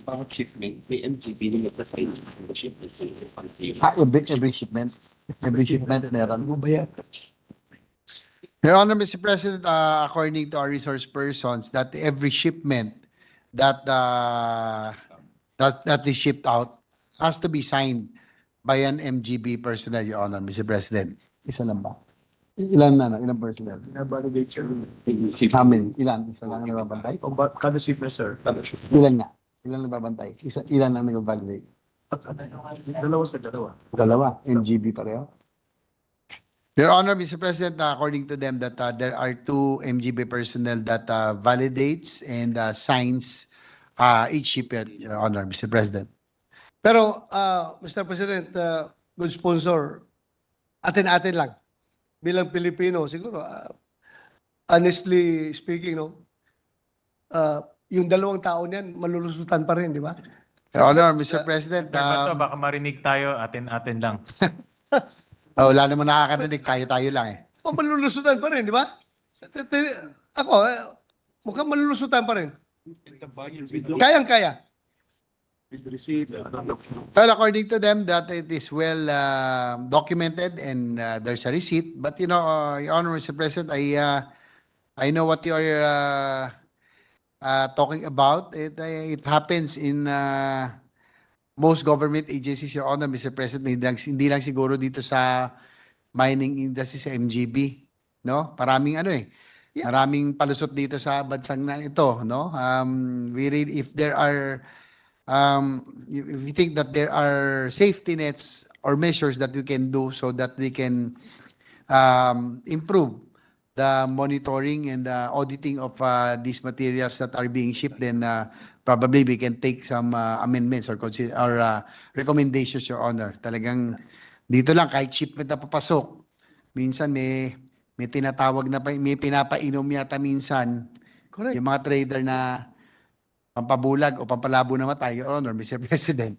So ito yung mga dapat siguro nating hanapan ng paraan o solusyon if you have any recommendations on how we can double check. Because at present, we are only reliant on MGB personnel, 2 MGB personnel to do the validation and to sign the shipments. At ang problema pa nga daw nila, they lack personnel at times, no? May kulang pa raw sila ng personnel sa dami po ng mining sites, 500. So, yun po yung dilemma po nila they're facing right now. Thank you, Mr. President, Your Honor. Alam mo, masahit ko lang as an example, no? Yung small-scale miners na mandated by law to sell their gold produced to the central bank ay hindi nila sinusunod.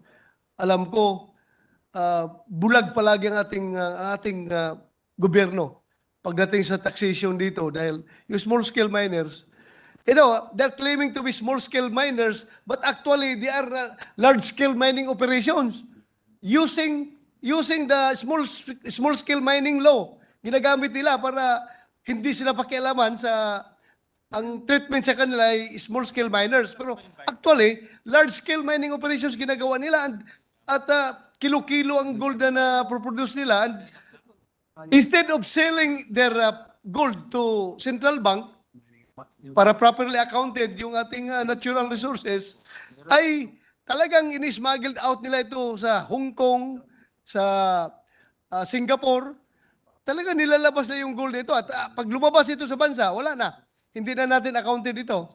Kaya sana, yun lang ang aking gusto sana na hindi tayo maisahan, Mr. President. Your Honor, Mr. President, according to our resource persons, that they already submit a proposal or a draft to amend the small-scale mining law, precisely to be able to distinguish yung small, medium, and large-scale mining, Your Honor, Mr. President. So, it's good that you have brought that to the attention that marami ho talagang marami talagang papalusot, and I think we really have, aside from the mining fiscal regime, we really have to tighten to make sure that our natural resources are not exploited. And if ever, kaya nga po natin ginagawa ito, this is not an amendment of the Mining Act, but really to increase and to improve the revenue.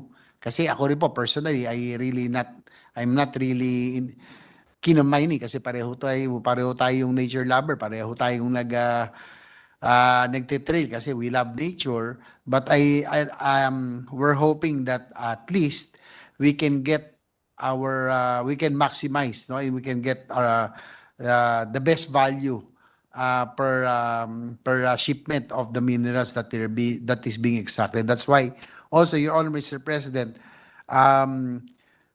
under this measure also, we are create more yun, no? Yung sa processing, create more yung under the create more, Your Honor, Mr. President, the measure that we passed, we are incentivizing mining operations that have processing. So, at least mas binibigyan natin ng incentive yung mga nagpo-process ng minerals, hindi lang po yung nag-extract and export, Your Honor, Mr. President.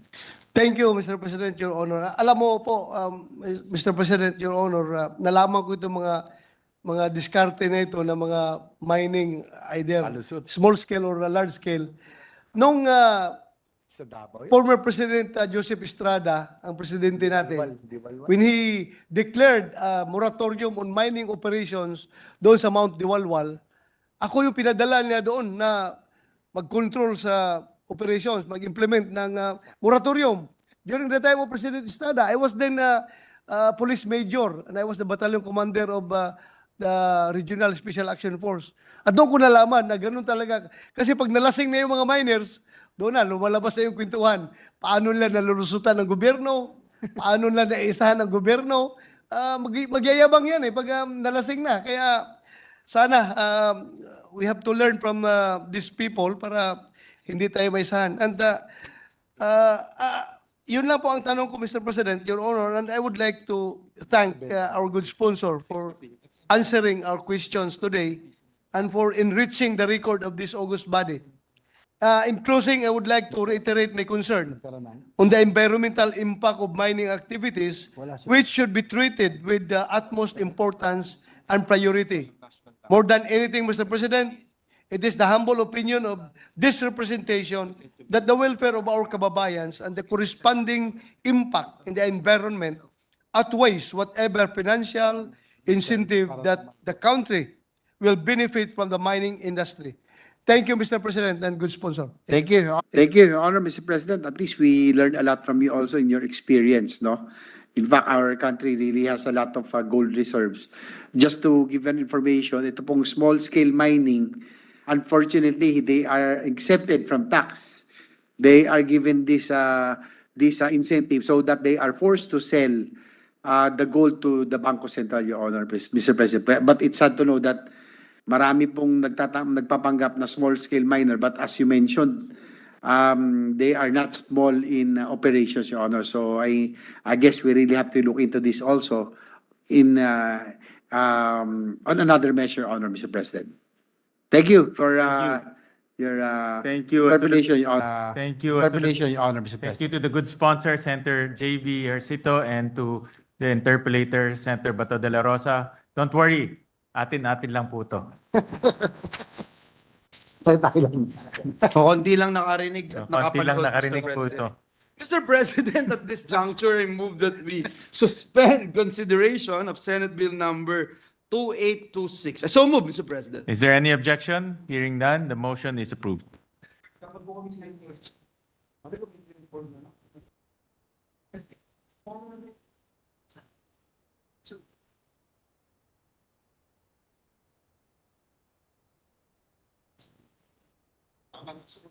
And to suspend na ba ito? Or...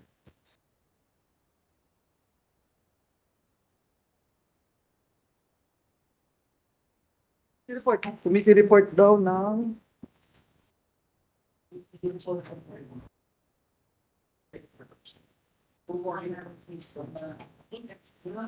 report lang, wala namang gagawin. Mr. President, at this juncture, I move that we consider Committee Report number 370 pertaining to the alarming cases of kidnapping, disappearances, and the recent spate of crimes in the Philippines. And to sponsor the measure, I move that we recognize Senator Ronald Bato de la Rosa, Chairperson of the Senate Committee on Public Order and Dangerous Drugs. I so move, Mr. President. Is there any objection? Hearing none, the aforementioned bill is now in consideration. I move for my previous motion that we recognize. We recognize Senator Bato de la Rosa. Thank you, Mr. President. Majority Leader. Thank you. Mr. President, my esteemed colleagues, magandang hapon po sa inyong lahat. As chairperson of your Senate Committee on Public Order and Dangerous Drugs, it is my honor to present Committee Report number 370 on proposed Senate Resolution numbers 194, 195, and 370 of Senators Ejercito, Poe, and Revilla Jr., respectively, taking into consideration the privileged speech of Senator Grace Poe delivered before this August chamber on December 14, 2023. It may be asked of this representation, what took the committee this long to come up with a committee report? The answer, very simply, is timeliness. Had we rushed the drafting and filing of this report, it would most likely have been premature to do so. I say premature because we would have ended it on a note of indignant protest and objection. Isang committee report na naghahayag ng matinding pagtutol sa kriminalidad na dulot at dala ng mga sindikatong nagtatago sa likod ng mga POGO. But because your committee has chosen the road less traveled yet more prudent, one of waiting and analyzing subsequent events as they emerge, we are able to submit and present a committee report that ends on a note of sobering acceptance of the challenge as well as of the opportunity. But then again, I am probably getting ahead of myself. Nevertheless, I believe the saying still rings true. It is good to begin with the end in mind. The resolutions of Senators Ejercito, Poe, and Revilla Jr., as well as the privileged speech of Senator Poe, delve into the disturbing reports of missing persons, violent crimes, and the alleged involvement of Philippine offshore gaming operators in these illicit activities. Agad nagpatawag ng mga pagdinig ang inyong komite at nagsagawa ng mga investigasyon. Our investigation revealed a complex and troubling situation. On one hand, official PNP data suggested a decline in overall crime rates for the period covered January 1 to September 20, 2022 as compared to previous years. On the other hand, we were faced with the proliferation of disturbing videos and reports on social media, testimonies from concerned citizens and organizations which painted a different picture, one of fear, uncertainty, and a growing sense of vulnerability. We could not ignore these concerns. Every victim of kidnapping, every act of violence, every life lost is one too many. After all, we have a duty to ensure the safety and security of all those within our borders. Filipinos and foreign nationals alike. Our committee's inquiry was able to confirm the undeniable link between POGOs and criminal activities, including kidnappings, human trafficking, and even murder. Looking at POGOs, we initially saw an opportunity for revenue, while foreign crime syndicates saw an opportunity for their expansion. And so, despite the often touted economic benefits of POGOs, we quickly discovered that a thriving economy can never outweigh a threatened nation. Acknowledging this, we came to ask what is the price we have been made to pay for allowing POGOs to continue. And are we still willing to afford it? Following the report of our humble committee, allowing POGOs to continue and proliferate has come at the cost of our peace and order, and no, we are no longer able, much less willing to afford it. Your committee has made administrative and legislative recommendations. Administratively, we recommend the following, among others: the close coordination between and among the Bureau of Immigration, PAGCOR, PNP, NBI, DOLE, in relation to the ongoing phase-out of POGOs. The Secretary of DOLE should diligently exercise their visitorial powers, conducting ocular inspections, evaluating compliance with labor standards, and occupational safety requirements. For the PNP, it should be good for them to regularly implement Oplan Sita, allowing them to inspect and verify the identity of random foreigners, especially in identified kidnapping-prone areas. They should also undergo foreign language training courses. Number 4, Republic Act 11917 or the Private Security Services Industry Act must be effectively implemented, particularly in relation to the licensing and training of protection agents, that they may not be used as accessories to criminality. The following are some of the legislative recommendations. Number 1, Congress should consider passing proposed measures that seek to modernize the Bureau of Immigration so that we can better ensure the effective implementation of our immigration law. Number 2, Congress should conduct a review of the requirements in the issuance of the Alien Employment Permit or the Certificate of Exemption, Exclusion, as laid down in Labor Advisory number 16, series of 2021. Number 3, the possibility of amending the Data Privacy Act must be studied, particularly in relation to the acquisition of CCTV footage, photos, guest profiles, hotel booking records, and other documents essential to the investigation of kidnapping or abduction cases. Number 4, Congress should also review the implementation of the firearms law to make sure that foreigners shall not be able to hold and use firearms here in our country. Here is where we may return to my first point. There is a timely character to the submission and presentation of this committee report. I say this because we now find ourselves at a time when the Senate committee, as well as the President himself, take a similar stance against these POGOs. Why only now? Well, to answer this question, the time is now because the Committee on Ways and Means, chaired by Senator Win Gatchalian, has reported out Senate Bill number 2868 under Committee Report number 342, which I also co-sponsored yesterday. This report seeks to eliminate once and for all the operations of POGOs in the country. The time is now, Mr. President, because the Committee of Women, Children, Family Relations, and Gender Equality, chaired by Senator Risa Hontiveros, soldiered on for 5 years. It conducted hearing after hearing and finally concluded